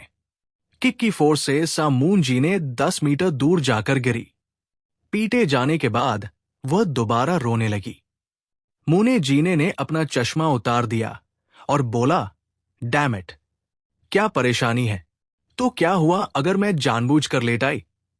तुम जैसे कीड़े क्या कर लोगे? ये सुनकर सॉन्गिन हर्ट फील करते हुए बोली, क्या तुम पागल हो गए हो? मेरी मां टीचर्स के ऑफिस में गई है। तो क्या? अपनी मां को वापस बुलाओ, देखते हैं फिर क्या होता है। हमारी प्यारी सॉन्ग ने मत सोचो कि तुम कोई क्वीन हो। तुम भूल गई हो कुछ। तुम कुछ भी नहीं हो। तुम्हारा परिवार, तुम्हारी प्रोटेक्शन, तुम्हारा चेहरा, कुछ भी असली में तुम्हारा नहीं है। तुम सिर्फ एक प्यारी सी पपी हो, बस। अगर मैं तुम्हारी जगह होती तो मैं यहां कांप रही होती। मैं तो अब अपने भाई से चिपक जाती, स्कूल का मोस्ट पॉपुलर लड़का। मैं तो यही करने वाली हूं। क्या बकवास! तू पागल है क्या ऐसे बोलने के लिए? मैं ही पागल थी जो सोचा कि तू मेरी दोस्त बन सकती है। सॉन्ग अनिन जैसे ही चली गई, मोइन सोचने लगी, सही है, लाइंग जून की बेटी मर गई थी, फिर भी उसने सब कुछ माफ कर दिया। अगर जीआरएम के पीछे लाइंग जून है तो आज उसके एक्शन से सब कुछ क्लियर हो जाएगा। तब तक मैं सब कुछ ऑब्जर्व करूंगी और अपना अगला मूव प्लान करूंगी। थोड़ी देर बाद एक लड़का आया, हंसी मजाक करते हुए, तू तो बहुत ही गंदी लग रही है। तेरा चेहरा तो एब्स्ट्रैक्ट पेंट ही लग रहा है। भाई, मेरी बहन को किसी ने इतना पीटा और तू हंस रहा है? क्या बकवास कर रहा है? चिल्ला मत, मेरे कान दुख रहे हैं। ये सीनियर क्लास है, इडियट। भाई, तुम्हें पता भी है क्या हुआ? उसने मुझे मारा। इसका मतलब उसने तुम्हारी अथॉरिटी को चैलेंज किया है। बात तो सही है, लेकिन मजा नहीं आया। तो क्या हुआ अगर किसी ने तुझे मारा? क्या वह सुंदर थी? सोंगुन जैन ने अपना फोन निकाला और भाई को दिखाया, जीआरएम, अब बताओ, मोटिवेशन आया? उसका ट्विस्टेड भाई मैनियकल हंसी में बोलता है, तेरा भाई तो यहां ड्रूल कर रहा है। सॉन्ग जैन, 18 इयर्स ओल्ड, एक स्कूल वायलेंस केस में इन्वॉल्व थी। वाइस प्रेसिडेंट लाइंग जून की बेटी से रिलेटेड। उस पर इलीगल फिल्मिंग और ग्रुप सेक्सुअल असॉल्ट का आरोप है। अपने भाई का रिएक्शन देखकर सॉन्ग जैन ने सोचा, जीआरएम, तू तो गई। बहुत लोग इस गुंडे से परेशान रहे, कुछ नहीं कर पाए, लेकिन तू मुझसे टकरा गई है। अब देखना तुझे कैसे रिग्रेट करवाता हूं। स्कूल के बाद सॉन्ग जैन 1 का गैंग जीआरएम पर नजर रखे था। हंसी उड़ाते हुए सॉन्ग जैन 1 आगे आया और बोला, वाओ, तू तो और भी कूल लगती है सामने से। तेरा चीप एक्सप्रेशन भी ब्यूटीफुल लग रहा है। नॉर्थ कोरियन लड़की जीआरएम, साउथ कोरिया में आने की खुशी में हम तुझे कंफर्टेबल फील कराएंगे। तभी सॉन्ग जिन ने बोला, हे स्पाई, क्या डर लग रहा है? अब समझ आया किससे पंगा ले लिया? डर लग रहा है ना? बेवकूफ, तू गलत लोगों से टकरा गई है। स्पाई। सॉन्ग जैन 1 जीआरएम के करीब आया। क्या तू मुझे घूर रही है? मुझे ये और भी पसंद है। रोने वाले बोरिंग होते हैं। पिछली बार ली हायन भी ऐसे ही थी। मैंने उसे इतना प्यार दिया और उसने दुनिया छोड़ दी। कितनी बेवकूफ थी। उन लड़कों की तरफ मत देख। वो सिर्फ एक स्क्रीन है ताकि तू भाग न पाए। ये स्क्रीन काफी थिक है, तू कहीं नहीं जा पाएगी। तो अब स्ट्रगल करना छोड़ दे। बेसिक्स तो तू सुन चुकी है। अब ऑफिशियली शुरू करते हैं मेरी आर्टिस्टिक एक्टिविटी। तुम लोग उसकी शर्ट उतारो। उसके कमांड पर उसके लैकीज आगे बढ़े। जीआरएम के दिमाग में चल रहा था, क्या एक लड़की वाकई में सिर्फ अपने हाथों से इतने लड़कों का सामना कर सकती है? लड़के वर्सेस लड़की। फिजिकल कैपेबिलिटी में फर्क इमेजिनेशन से बाहर होता है। 1991 में जेंडर्स के बीच बैटल शुरू हुआ। एक अनडिफीटेड फीमेल फाइटर ने वर्ल्ड गेम्स में 4 गोल्ड मेडल्स जीते। दूसरी तरफ मेल चैंपियन एनोनिमस था। हर तरीके से वो इंफीरियर था। लेकिन रिजल्ट, मेल ने सिर्फ 2 राउंड्स में जीत लिया, सिर्फ इसलिए क्योंकि वह एक आदमी था। उसने पूरी तरह से उस सपोजिडली इनविंसिबल फीमेल फाइटर को डोमिनेट कर दिया। एक औरत की स्ट्रेंथ सैम वेट वाले एक आदमी के कंपैरिजन में सिर्फ 70% होती है। और अगर एवरेज वेट डिफरेंस भी कंसिडर करें तो एक औरत की स्ट्रेंथ आम तौर पर एक आदमी से 60% कम होती है। और अगर एवरेज वेट डिफरेंस भी कंसिडर करें तो एक औरत की स्ट्रेंथ आम तौर पर एक आदमी से 60% कम होती है। दूसरे शब्दों में, चाहे कोई औरत कितनी भी स्किल्ड वॉरियर क्यों न हो, अगर उसका सामना एक ग्रुप ऑफ मेन से हो जाए तो हारना लगभग तय होता है। लेकिन अगर वो जीआरएम हो तो उसके लिए ये मुमकिन है। ये कैसे हो सकता है? जीआरएम की पहली एबिलिटी है हिस्टेरिकल स्ट्रेंथ। एक फिजियोलॉजिस्ट ने सबसे पहले इस फिजियोलॉजिकल स्टेट को क्लैरिफाई किया था, जो एड्रेनालाइन के बढ़ने से होती है। इसके नतीजे में स्ट्रेंथ भी बढ़ जाती है।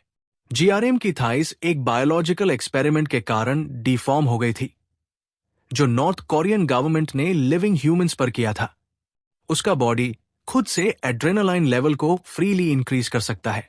इस स्टेट में जीआरएम अपना स्ट्रॉन्गेस्ट पंच दे सकती है, जो एक हैवी वेट मेल बॉक्सर के बराबर होता है। जीआरएम ने जब पहले 2 को पंच किया तो बाकी सब डर गए। उनमें से एक बोला, व्हाट द हेल? उसके पंच की आवाज तो वाटरमेलन फटने जैसी है। मेल तो उड़ गया। क्या ये सच में हो रहा है? सॉन्ग जीन वंग की बहन का बदला छोड़ो, चलो घर चलते हैं। अपने लैकीज को ऐसे बोलते देख के सॉन्ग जीन वन गुस्से में चिल्लाया, तुम सब निकम्मे हो। एक पूरा ग्रुप हो और इतने बेकार हो। बस उसे घेर लो, सब ठीक हो जाएगा। जीआरएम जब घिरी जा रही थी तो उसने कामली अपना सराउंडिंग ऑब्जर्व किया। फिर अचानक वो भागी, एक वॉल पर चढ़ी और हवा में जंप किया। उसके सामने एक लैकी था। अगले ही पल उसने उसके फेस पे घुटना मारा। वो यही नहीं रुकी, उसने उसके बालों को पकड़ा और उसका सिर एक मेटल रेलिंग पे दे मारा। ये देखकर बाकी सबका डर और बढ़ गया। उनमें से एक कांपते हुए आगे बढ़ा और चिल्लाया, रोक दो इसे। तभी डायरेक्टर बेक अपनी रिपोर्ट जारी रखता है। जीआरएम की दूसरी एबिलिटी है अपने परसेप्शन ऑफ टाइम को एडजस्ट करना। उसके लिए दूसरे लोग स्लो लगते हैं, जिसकी वजह से उसकी reaction speed super human level तक चली जाती है। जीआरएम ने कई बार स्टिम्युलेंट्स एंड्योर किए हैं, जिसके कारण उसके मोटर और सेंसरी न्यूरॉन्स डिफॉर्म हो चुके हैं। इस वजह से किसी नॉर्मल इंसान के पंच जीआरएम को छू भी नहीं सकते। रियलिटी में जीआरएम कंटिन्यूअसली पंचेस डॉज कर रही थी और हर एक लड़के के फेस पे पंच मार रही थी। 2 लड़के तुरंत जमीन पर गिर गए। एक और लड़का कांप रहा था। फिर भी उसने जीआरएम की तरफ दौड़ लगाई, लेकिन उसे एक किक फेस पे पड़ गई। डायरेक्टर बेक फिर से बोलते हैं, जीआरएम की रिएक्शन स्पीड है 27 मिलीसेकंड्स, एक नॉर्मल इंसान से 10 गुना फास्ट, कैट के लेवल की स्पीड। तभी एक लड़के ने जीआरएम को पकड़ लिया और चिल्लाया, पकड़ लिया, उठो सब, मैं अकेला इसे नहीं संभाल सकता। एक और लड़का, जिसे पहले फेस पे किक लगी थी, धीरे धीरे उठ रहा था। उसने गुस्से में जीआरएम की तरफ दौड़ लगाई और बोला, तू तो कुत्ते की तरह मेरे पीछे दौड़ रही है। उसने पंच मारा, लेकिन जीआरएम ने इजीली डॉज किया और उसके स्टमक में जोर से किक मारी। लड़का तुरंत पेन में गिर गया। जो लड़का जीआरएम की गर्दन पकड़ के खड़ा था, उसने महसूस किया कि जीआरएम का हाथ उसकी ग्रोइन की तरफ जा रहा है। अगला मोमेंट, जीआरएम ने उसकी बॉल्स को जोर से दबा दिया। लड़का चिल्लाया, यू, मेरे बॉल्स। दर्द के बावजूद जीआरएम ने उसे छोड़ा नहीं। उस लड़के ने रो कर बोला, सॉरी, प्लीज मुझे छोड़ दो, रहम करो।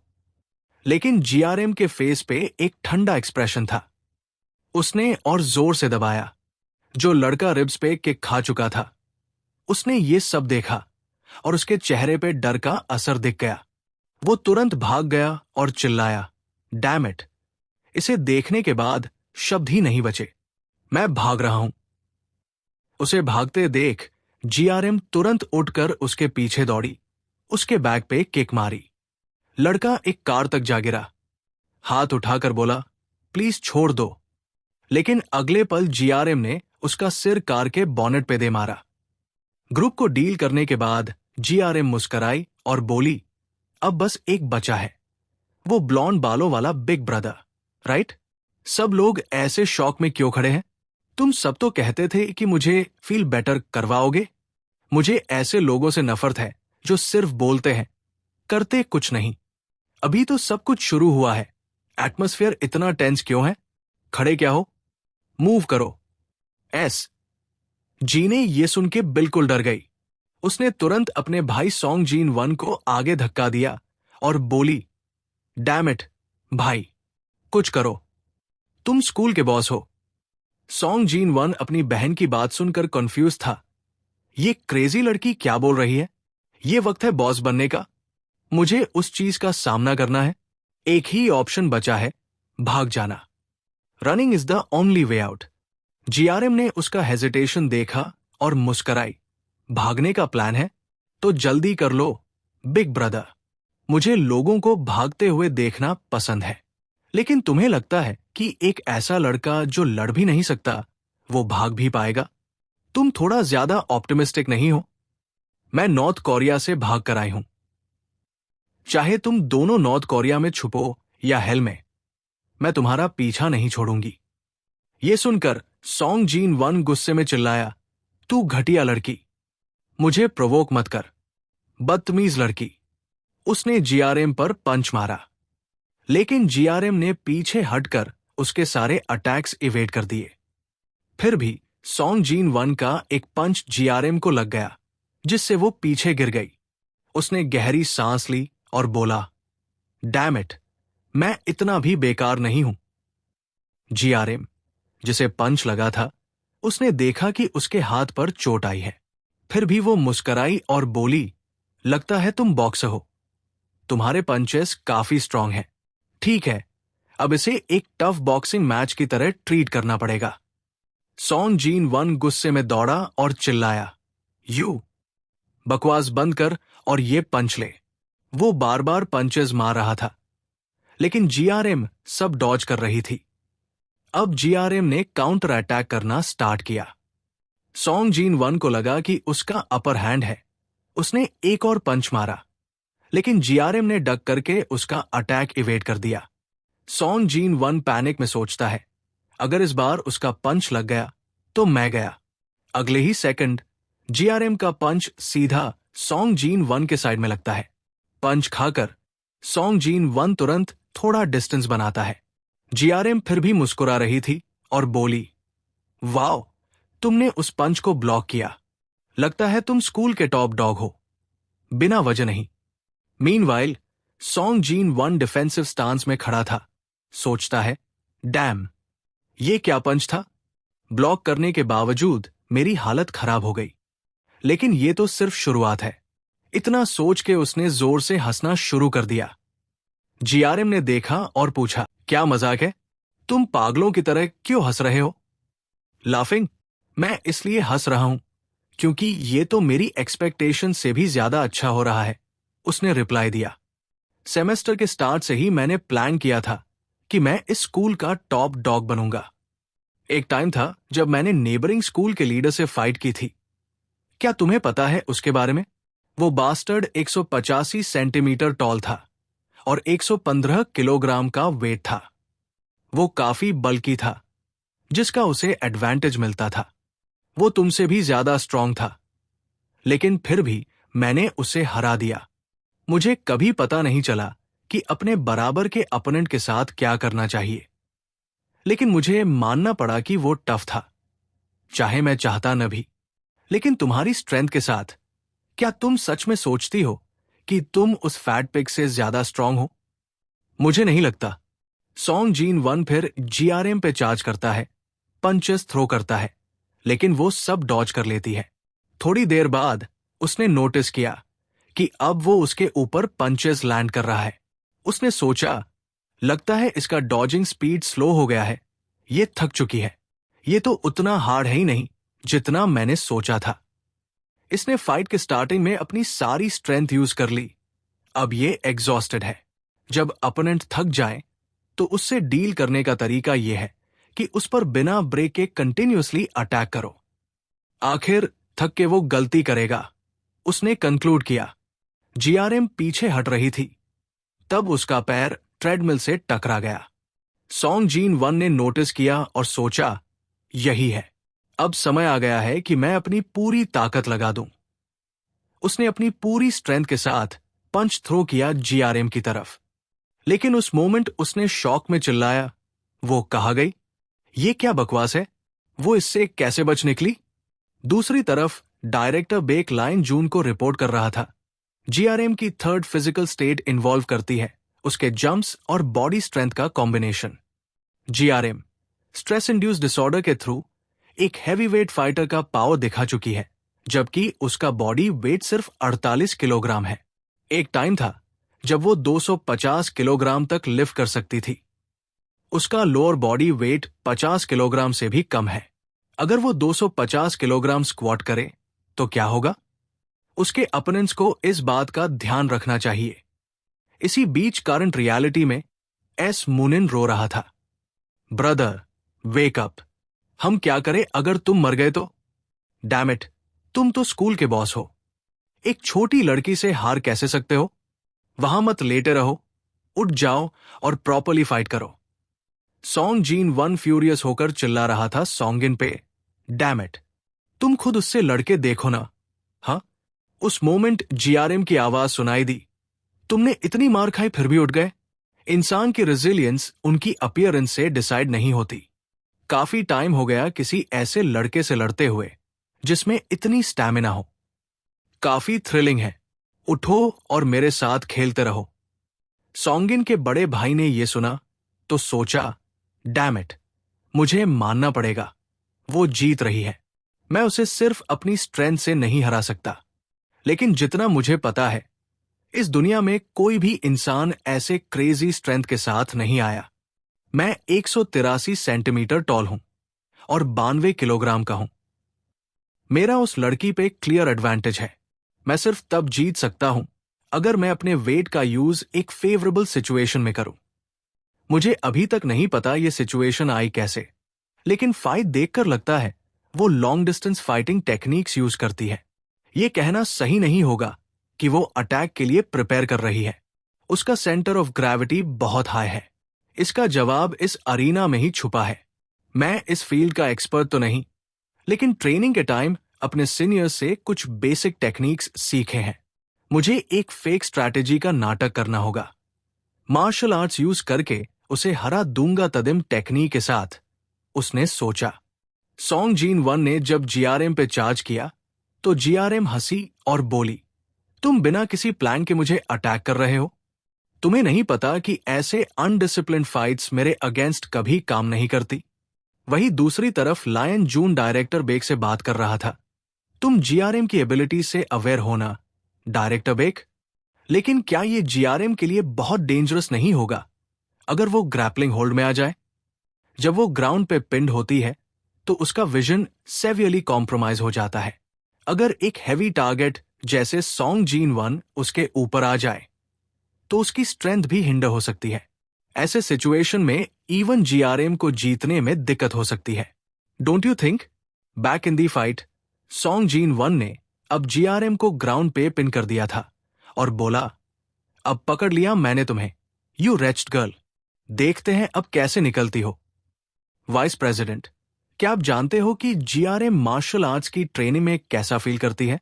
उसकी एक्स्ट्राऑर्डिनरी फिजिकल एबिलिटीज के अलावा सब कुछ काफी ऑर्डिनरी है, लेकिन एक मार्शल आर्ट ऐसी है जिसमें वो नेचुरली गिफ्टेड है।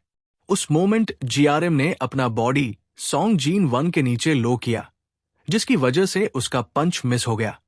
जीआरएम ने उसका पैर पकड़ के ट्विस्ट किया, जिससे उसका बॉडी नेचुरली रोटेट हो गया और अब सॉन्ग जीन वन उसके नीचे आ गया। सॉन्ग जीन वन पैनिक में चिल्लाया, ये क्या हो रहा है? जीआरएम ने तुरंत उसका आर्म पकड़ लिया। डायरेक्टर बे की आवाज कंटिन्यू होती है, जैसे मैंने पहले कहा था, जीआरएम के पास कैटलाइक रिफ्लेक्सेस है। स्टार्ट से ही एक ऑर्डिनरी इंसान के लिए जीआरएम को हराना इम्पॉसिबल है। अगर कोई जीआरएम को हरा भी देता है तो उसे उसका और मजा आता है। प्रेजेंट में जीआरएम हंसी, कभी कभी बॉक्सिंग बोरिंग हो जाती है। तुम भी फील करते हो वैसे ही, राइट? मैं काफी डिफिकल्ट स्टेजेस से गुजर चुकी हूं। अब तुम रेडी हो किसी भी चैलेंज के लिए? तो चलो सैंग के भाई, अब मैं इसे तोड़ने वाली हूं। इतना कहकर जीआरएम ने सॉन्ग जीन वन का आर्म ट्विस्ट किया, जिससे उसने पेन में चीख मार दी। ग्रुप में जो लोग सॉन्गिन के साथ थे वो सब डर के मारे भाग गए। सॉन्गिन फियर से चिल्लाकर बोला, हरी, कॉल दी पुलिस। उसे भागते देखकर सॉन्ग जीन वन गुस्से में चिल्लाया, हे, तुम सब सेल्फिश ब्रैट्स हो, मुझे यहां छोड़कर जा रहे हो? जाओ और पुलिस बुलाओ। इसी बीच जीआरएम हंसी और बोली, उन्हें ब्रदर मत बुलाओ सॉन्गिन, उसमें लॉयल्टी का कोई सेंस नहीं है। लेकिन कौन सा भाई अपनी बहन को डॉग कहता है? चाहे तुम्हारे पास सिर्फ एक आर्म बचा हो, फिर भी मजा आएगा, क्योंकि अभी मेरे दिमाग में एक बहुत इंटरेस्टिंग आइडिया आया है। सुनो ना, मैं तुम्हारे बाकी 2 आर्म्स और 2 लेग्स तोड़ दूंगी, फिर मैं एक 4 लेगेड इंसान बनाऊंगी। जीआरएम ने थ्रेटन किया। उसकी बात सुनकर सॉन्गिन डर के मारे बोला, वेट, अच्छी तरह सोचो, अगर तुम सिर्फ एक आर्म तोड़ो तो सब कुछ अभी भी रिजॉल्व हो सकता है, लेकिन अगर तुम मुझे 4 लेगेड इंसान बना दोगी, क्या तुम में इतना करेज है? क्या तुम मेरी लाइफ के लिए रिस्पॉन्सिबल नहीं हो? रिस्पॉन्सिबल? क्या कह रहे हो? मुझे ऐसे कॉम्प्लिकेटेड मैटर्स समझ नहीं आते। मैं तो सिर्फ इतना जानती हूं कि तुम्हारी चीख ने मुझे बहुत टाइम बाद मजा दिया है, जीआरएम ने रिप्लाई दिया। इतना कहकर उसने तुरंत सॉन्ग मोइन की लेग तोड़ दी। सेन के स्क्रीम्स स्ट्रीट में गूंज उठे। कुछ ही देर में उसके सारे आर्म्स और लेग्स तोड़ दिए गए। ये देखकर जैम वहां खड़ी होकर हंस रही थी और बोली, अब तुम्हारा पूरा बॉडी मूव नहीं कर सकता, बिल्कुल एक न्यूबॉर्न बेबी की तरह। जीआरएम की ये बात सुन के भी उन्हें ने जो नीश लेटा था, फिर भी मुंह खोल के उसे गाली दी, तुम बिच हो, बैरसड हो। जैसे ही उसने बोलना खत्म किया, जेम ने अपना पैर सॉन्ग के ग्रॉइन पे मारा और बोली, चाहे तुम साउथ कोरियन हो या नॉर्थ कोरियन, एक आदमी जिसमें इश्यूज हो, उसके प्रॉब्लम्स वाकई रील होते हैं। मैंने सुना है कि रिसेंटली तुम दूसरों लोगों की बेटियों के साथ काफी डिप्रेव्ड चीजें कर रहे थे। मैंने ये भी सुना कि उनमें से कुछ ने सुइसाइड तक कर ली। डैम इट, तुम क्या प्लान कर रहे हो? क्या वो तुम्हारी रिलेटिव्स है? तुम्हारा भाई इतना स्टूपिड क्यों है? मैं तो बस ये बॉर्डर क्रॉस करके यहां आई हूं और तुम सोच रहे हो कि तुम्हारा इनसे कोई कनेक्शन है। मैं ये सब सिर्फ अपनी खुद की डिजायर सेटिस्फाई करने के लिए कर रही हूं। मैं काफी टाइम से क्यूरियस थी इस चीज को लेके। तुम जैसे लोग इन चीजों को बहुत ज्यादा इंपॉर्टेंस देते हो। इतना टच क्यों करते हो? इतना वीक क्यों हो जाते हो? एक बार मैंने साउथ कोरियन विकी पे रिसर्च किया था और देखा कि male penis is equivalent to female ovaries. तो सिंपल शब्दों में, एक आदमी के टेस्टिकल्स पे किक मारना उतना ही पेनफुल है जितना एक औरत के ओवरीज पे स्टॉम्प करना। ये पेनिस में इंटेंस पेन कॉज करता है। ये सब सुनने के बाद मैं और ज्यादा जानना चाहती थी इसके बारे में।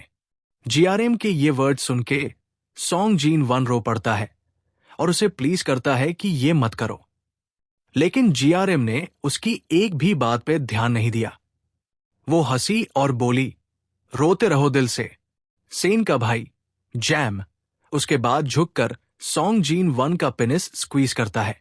इस स्क्वीज की वजह से सॉन्ग जीन वन के नर्व्स नम हो जाते हैं और वो ऐसी चीख मार के रोता है जैसे मौत का दर्द हो। इस बीच सोंगुन जिन का ग्रुप भी वो स्क्रीम्स सुन लेता है। वो सब पैनिक में होते हैं और स्ट्रीट से भागने की कोशिश करते हैं। उनमें से एक रुकती है और कहती है, क्या ये हमारा पीछा नहीं कर रही? सोंगवन की चीख बंद हो गई है तो सब ठीक ही होना चाहिए, राइट? मैं नहीं जानती, एक और रिप्लाई देती है। लेकिन ऑनेस्टली मुझे लगता है ये बैड साइन है। फिर भी ठीक ही होगा, राइट? यहां आसपास इतने कम लोग क्यों हैं? अगर ज्यादा लोग होते तो हम मदद मांग सकते थे। उनकी बात सुनकर सॉन्गजिन बोलती है, जब ये लोग ऐसे काम करते हैं लड़कियों के साथ तो वार्निंग साइंस लगा देते हैं ताकि दूसरे लोग दूर रहें। तो जब तक हम इस स्ट्रीट से बाहर नहीं निकलते हमें कोई नहीं मिलेगा। ये लोग ऐसे क्यों करते हैं? बहुत इरिटेटिंग है ये डैमेड यूजलेस परवर्ट्स। वैसे भी अभी तक ये हमारा पीछा नहीं कर रही है तो हम ठीक है, राइट? लेकिन मैंने जीआरएम को कहीं नहीं देखा। ये सुनते ही सॉन्गिन पैनिक में पीछे देखती है, सोचती है, इस वाइड रोड पे सब लोग यहां हैं लेकिन जीआरएम कहीं भी नहीं दिख रही। क्या हुआ उसे? किसी ने पूछा। एसजी ने। क्या हुआ? तुम भाग क्यों नहीं रही हो? क्या हो रहा है? चुप हो जा और भाग जा, डॉग। उसने स्नैप करके कहा। हम क्यों भाग रहे हैं? कौन हमारे पीछे है? सोचो जरा, हम 3 मिनट से भाग रहे हैं और अब तक कोई दिखाई नहीं दिया। इतने शॉर्ट टाइम में वो क्रेजी लड़की बिना ट्रेस के गायब हो गई। मुझे नहीं समझ आ रहा क्या हो रहा है, लेकिन एक बहुत ही खराब फीलिंग हो रही है। तो चलो आगे देखते हुए भागते रहो। उसी मोमेंट जीआरएम ने उनका रास्ता ब्लॉक कर दिया एक मिनी इलेक्ट्रिक स्कूटर के साथ, जो सीधा सॉन्गन एक्साइन के पैर से टकरा गया। वो गिर गई और दर्द से चीखी।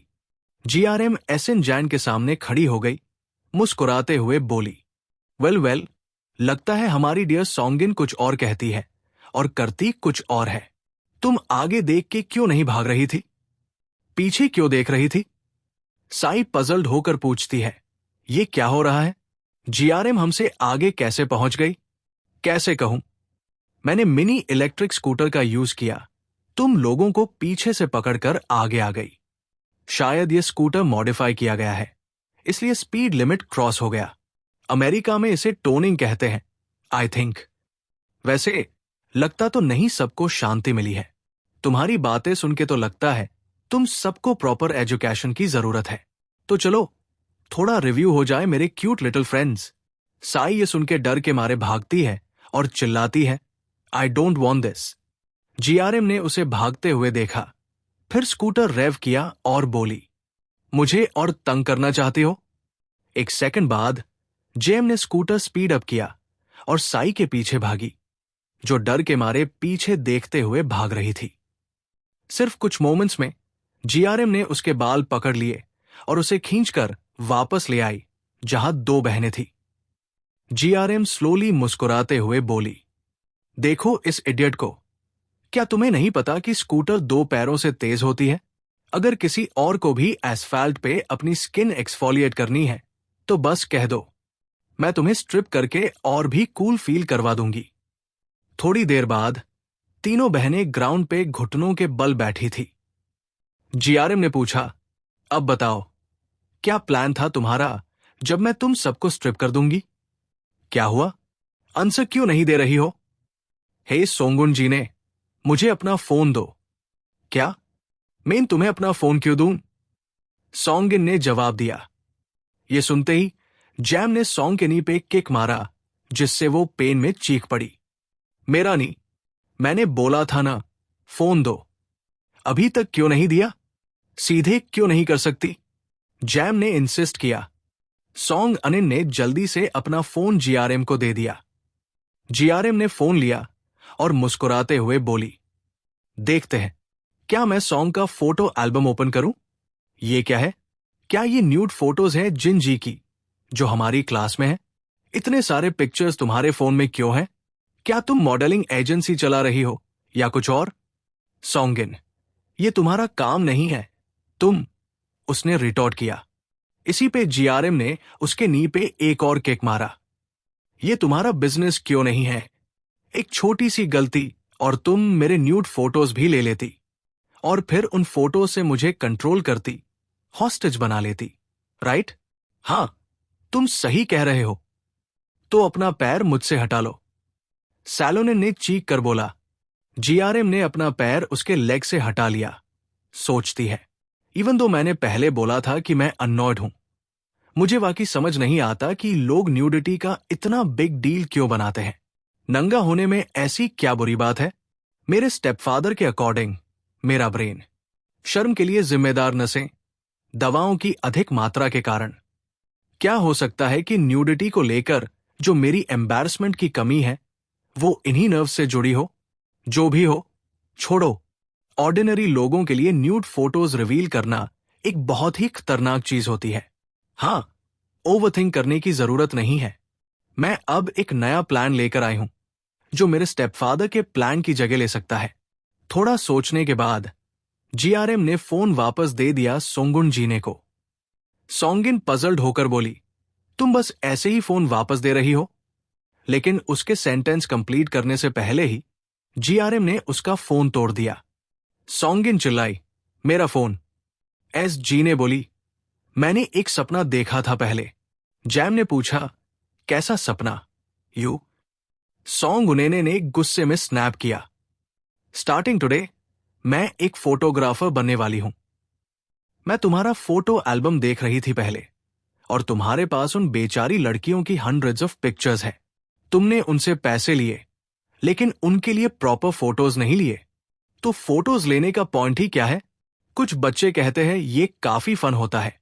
मैं तुम्हें 2 ऑप्शंस देने वाली हूं। 1, अपने कपड़े उतारो और मेरे साथ कोऑपरेट करो फोटोज लेने में। 2, मैं तुम सबको बेहोश कर दूंगी और खुद तुम्हें स्ट्रिप करूंगी। साई ये सुनकर अपने हाथ जोड़ती है, डेस्परेट होकर प्लीड करती है, गम, ग्राम, हम गलत थे। प्लीज एक बार हमें माफ कर दो। हम जो तुम बोलोगी वो करेंगे। बस प्लीज मेरे न्यूड फोटोज मत लेना। ये सुनते ही जैम ने उसके फेस पे किक मारी और बोला, ओके, तो तुमने ऑप्शन 2 चूज किया, बेहोश होना। It is. अब तुम दोनों की बारी है। अगर तुम डिसाइड नहीं कर सकते, तो मैं तुम्हारे लिए डिसीजन ले लूंगी। सोंग अनिन और जैन ये सुनकर डर के मारे कांप रहे थे। सीन शिफ्ट होता है लिंग जुनून के ऑफिस के बाहर। चीफ बेक वहां खड़ा सोच में डूबा था। ये बच्ची जीआरएम, मुझे पता था ये कुछ ऐसा करेगी। ये सब कुछ बर्बाद कर देगी, जो वाइस प्रेसिडेंट ने इतनी मेहनत से प्रिपेयर किया था। जैम का टास्क बहुत सिंपल था। पहले अपनी यूनिक बॉडी का यूज करना, जो न दर्द महसूस करती है न शर्म। एस जिन के गैंग की बुलिंग को 2 से 3 हफ्ते टॉलरेट करना, फिर उसे बेस बना के स्कूल वायलेंस के खिलाफ एक डिसिप्लिनरी कमिटी सेट करना समर वेकेशन के दौरान। उस वक्त वाइस प्रेसिडेंट जुवेनाइल कोर्ट के जज को स्वे करता, और जज सोंगिन को पनिशमेंट के रूप में कम्युनिटी सर्विस देता। वो सर्विस एक रिमोट आइलैंड पे होती, एक डिसेबल्ड वेलफेयर सेंटर में, जहां साइकोलॉजिकल टॉर्चर बार बार होता है। एसेंशियली पूरी सोंगिन फैमिली को आउटर वर्ल्ड से अलग करके 200 घंटों के लिए आइसोलेट किया जाता। वहां उन्हें रिलेंटलेस टॉर्मेंट फेस करना पड़ता। यही रिवेंज प्लान था जो वाइस प्रेसिडेंट और मैंने मिलके बनाया था। और अगर वापस लौटते फेरी को डुबो दिया जाए, तो सब कुछ एक एक्सीडेंट लगता, सब एविडेंस भी छुप जाता। लेकिन जीआरएम ने सब कुछ बर्बाद कर दिया। अपने इमोशंस कंट्रोल न कर पाने की वजह से। एक मोमेंट की वीकनेस ने पूरा प्लान कोलैप्स कर दिया। सच कहूं तो यह प्लान पहले से ही इम्पॉसिबल था। एक ऐसे इंसान पर डिपेंड करता था जो मेंटली अनस्टेबल था और जो अपने इमोशंस कंट्रोल नहीं कर सकता। यह फेलियर एक्सपेक्टेड था। अब और कोई ऑप्शन बचा ही नहीं। उसी मोमेंट जीआरएम बाहर से एंटर करती है, हैप्पीली हुमिंग करते हुए। चीफ बेक उसे देखकर शॉक होता है। जीआरएम चीफ बेक को नोटिस करती है और मुस्कुराते हुए बोलती है, हेलो चीफ, क्या आप मुझे वेलकम करने आए हो? चीफ बेक गुस्से में बोलता है, यूएनएम, तुम हमसे खेल रही हो क्या? मैं तो बस थोड़ा मजाक कर रही थी, उसने रिप्लाई दिया। ये सब उसके लिए था, वाइस प्रेसिडेंट की बेचारी डॉटर के लिए। लेकिन स्टार्टिंग से ही तुम लोगों ने सब कुछ केओस में डाल दिया। जीआरएम ने इंटरप्ट किया, ओ कम ऑन चीफ, जब भी तुम्हें देखती हूं लगता है तुम बिल्कुल भी फ्लेक्सिबल नहीं हो। मैं उनम हूं और मैं एक प्लान लेकर आई हूं जो तुम्हारे प्लान से काफी बेटर है। You little. चीफ बेक कुछ बोलता उससे पहले अंदर से एक आवाज आई, chief Baek, let her in. Yes sir. लेकिन अंदर जाने से पहले अपने आप को कंट्रोल में रखो, चीफ बेक ने कहा। जीआरएम ने फिर डोर खोला और अंदर चली गई, स्माइलिंग। स्टेप डैड, जीआरएम वापस आ गई है। जैसे ही उसने ये बोला, 4 लोग शैडो से बाहर आए। ले यंग जून, जो अपने कोल्ड रिच चेयर पे बैठा था, बोला, यस जीआरएम, मुझे सुना है तुम्हारे फर्स्ट डे पे कुछ इंसिडेंट हुआ स्कूल में। स्टेप डैड, उसने रिप्लाई दिया, क्या आपको सच में लगता है कि ऐसे बॉडीगार्ड्स जो ग्लासेस पहने हैं एक डेलिकेट लड़की को होल्ड कर सकते हैं? Let's see. लाइंग जून बोलता है, मेरे लिए यूएनएम, तुम एक मॉन्स्टर हो, डॉटर नहीं। लेकिन एक वक्त था जब मैं तुम्हें अपनी बेटी मानता था। मेरे बच्चे, सौतेले पिता तुमसे बहुत निराश है। शायद तुम्हारे अपने रीजंस हो, लेजिटिमेट रीजंस, लेकिन कोई भी जो इमोशंस के चक्कर में ऐसे कॉन्सिक्वेंसेस लाता है उसे मैंने कभी माफ नहीं किया। चलो फादर डॉटर टॉक करते हैं। जैम एक मोमेंट के लिए चुप रहती है, फिर कामली बोलती है, ऑफ कोर्स, क्या बात करना चाहते हो? डैड, तुम स्टार्ट करो। डिपार्टमेंट हेड का प्लान बकवास था, तुम्हें पता था ना? जैम, तुमने फर्स्ट डे बोला था कि तुम इंश्योर करोगी कि हाइना ने जो झेला उसका पूरा बदला लिया जाए। मैं वही बोलने जा रही हूं। लेकिन मैं गारंटी दे सकती हूं कि अगर हम ओरिजिनल प्लान पे चलें तो वो काफी नहीं होगा। तुम अभी भी नहीं समझे ना? 200 घंटे का टॉर्चर किसी ऐसे इंसान के हाथ से जैसे तुम, क्या वो हाइना के लिए इनफ रिवेंज है? तुम अपने फेक पर्सनालिटी के पीछे छुप रही हो। अब तुम मुझे ये एक्सक्यूज दोगी कि तुमने मेरी एक्सपेक्टेशंस मीट नहीं की? शायद। जेम्स स्मर्क करती है, लेकिन मैं टॉर्चर के लेवल की बात नहीं कर रही हूं। डैड, मैं टॉर्चर के टाइप्स की बात कर रही हूं। Types of torture? उसने पूछा। यस डैड, ध्यान से सुनो। डिपार्टमेंट हेड के रिवेंज प्लान में ह्यूमिलिएशन का कोई एलिमेंट था ही नहीं। हाइना का डायरी याद है जो तुम बाइबल की तरह पढ़ते थे?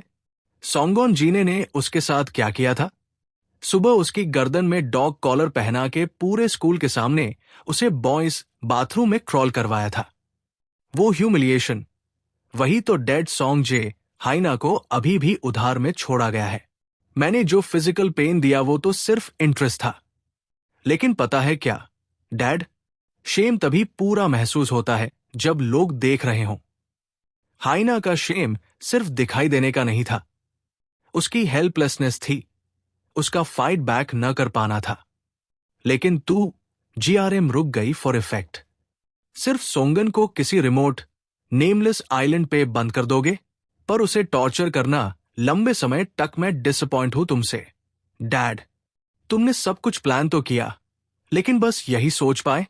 तुम सोचते हो कि तुम कुछ भी कर सकते हो अपनी बेटी के लिए रिवेंज लेने के लिए, लेकिन सच तो यह है कि तुमने सबसे इजी तरीका चुना, सिर्फ इसलिए क्योंकि तुम डर गए कि लोग क्या सोचेंगे। क्या तुम्हारा रिवेंज का आइडिया बस इतना ही हाफ हार्टेड है, या फिर तुमने अपना कॉन्फिडेंस खो दिया? जीआरएम की बातें सुनकर डायरेक्टर गुस्से में बोला, जीआरएम, तुम्हें पता भी है तुम क्या कह रही हो? इससे ज्यादा डिस्कस करने की जरूरत नहीं है। वाइस प्रेसिडेंट, प्लीज गलत मत समझना। ये लड़की बस बकवास कर रही है। अगर ये वाकई ऐसा सोचती तो एक्शन लेने से पहले हमें बताती। ऐसे इरेशनल बातों में मत आइएगा। लाइंग जून ने हाथ उठाकर डायरेक्टर को रोका। बस, मुझे सिर्फ एक सवाल पूछना है। उसने सीधा जीआरएम की तरफ देखकर पूछा, तुम्हें ब्रेन डैमेज हुआ है और सुना है तुम्हारे पास वो नर्व्स नहीं हैं जो शेम फील करते हैं। तो तुम क्या कर सकती हो? क्या तुम दूसरों की ह्यूमिलिएशन को महसूस कर सकती हो? जीआरएम ने कामली जवाब दिया, मेरे पास वो एबिलिटी नहीं है, लेकिन मैं उसका मजा ले सकती हूं। जीआरएम बोली, आप कुछ नहीं समझते। जो ह्यूमिलिएशन और पेन हाइना ने फील किया, कितना अनबियरेबल था, वो मैं पूरी तरह समझ नहीं सकती। लेकिन मैं जानती हूं उस ह्यूमिलिएशन का टेस्ट जो उसे अट्रैक्ट करता था। लोगों के ट्विस्टेड पेन फिल्ड फेसेस, वही मैं ढूंढती हूं। सॉन्ग यूनी को इसका पूरा हिसाब चुकाना पड़ेगा और उसका रिवेंज उसी स्कूल में होना चाहिए जहां सब देख सकें। लाइंग जून कुछ देर के लिए चुप रहा, फिर बोला, ठीक है, तुम्हारा अप्रोच थोड़ा इम्प्रैक्टिकल लगता है, लेकिन इसमें लॉजिक है। फिर उसने कंटिन्यू किया, लेकिन जीआरएम, डायरेक्टर और मैंने जो आइलैंड चुना था रिवेंज के लिए, वो हफवे के लिए नहीं था, बल्कि वो एक परफेक्ट तरीका था सॉन्गिन को डील करने का। अब बाकी सब मैं हैंडल करूंगा। अगर तुम जिंदा रहना चाहती हो तो एक और शब्द मत कहना।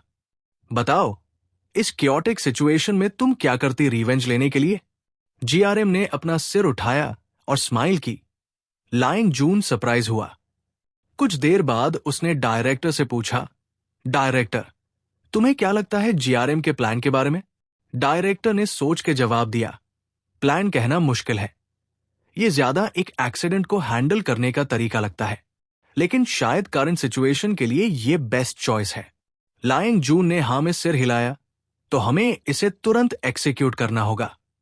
अगर जीआरएम सच कह रही है तो हमें अभी एड्रेस करना होगा। मैं एस मून जीन की नैनी को तुरंत कांटेक्ट करता हूं। नहीं डायरेक्टर बेक, उसे यहां मत मेंशन करो। सब लोग जरा बाहर चले जाओ, मुझे जीआरएम से प्राइवेट में बात करनी है। लाइंग जून के रिक्वेस्ट पर डायरेक्टर और अदर्स थोड़ा स्टार्टल्ड हुए। नहीं मिस्टर वाइस प्रेसिडेंट, जीआरएम के साथ अकेले रहना डेंजरस है। सब ठीक है, सब लोग बाहर जाओ, लाइंग जून ने इंसिस्ट किया। डायरेक्टर ने सिक्योरिटी टीम को सिग्नल दिया और रूम छोड़ दिया। अब सिर्फ जीआरएम और लाइंग जून रूम में थे। जीआरएम स्माइल करते हुए खड़ी हुई।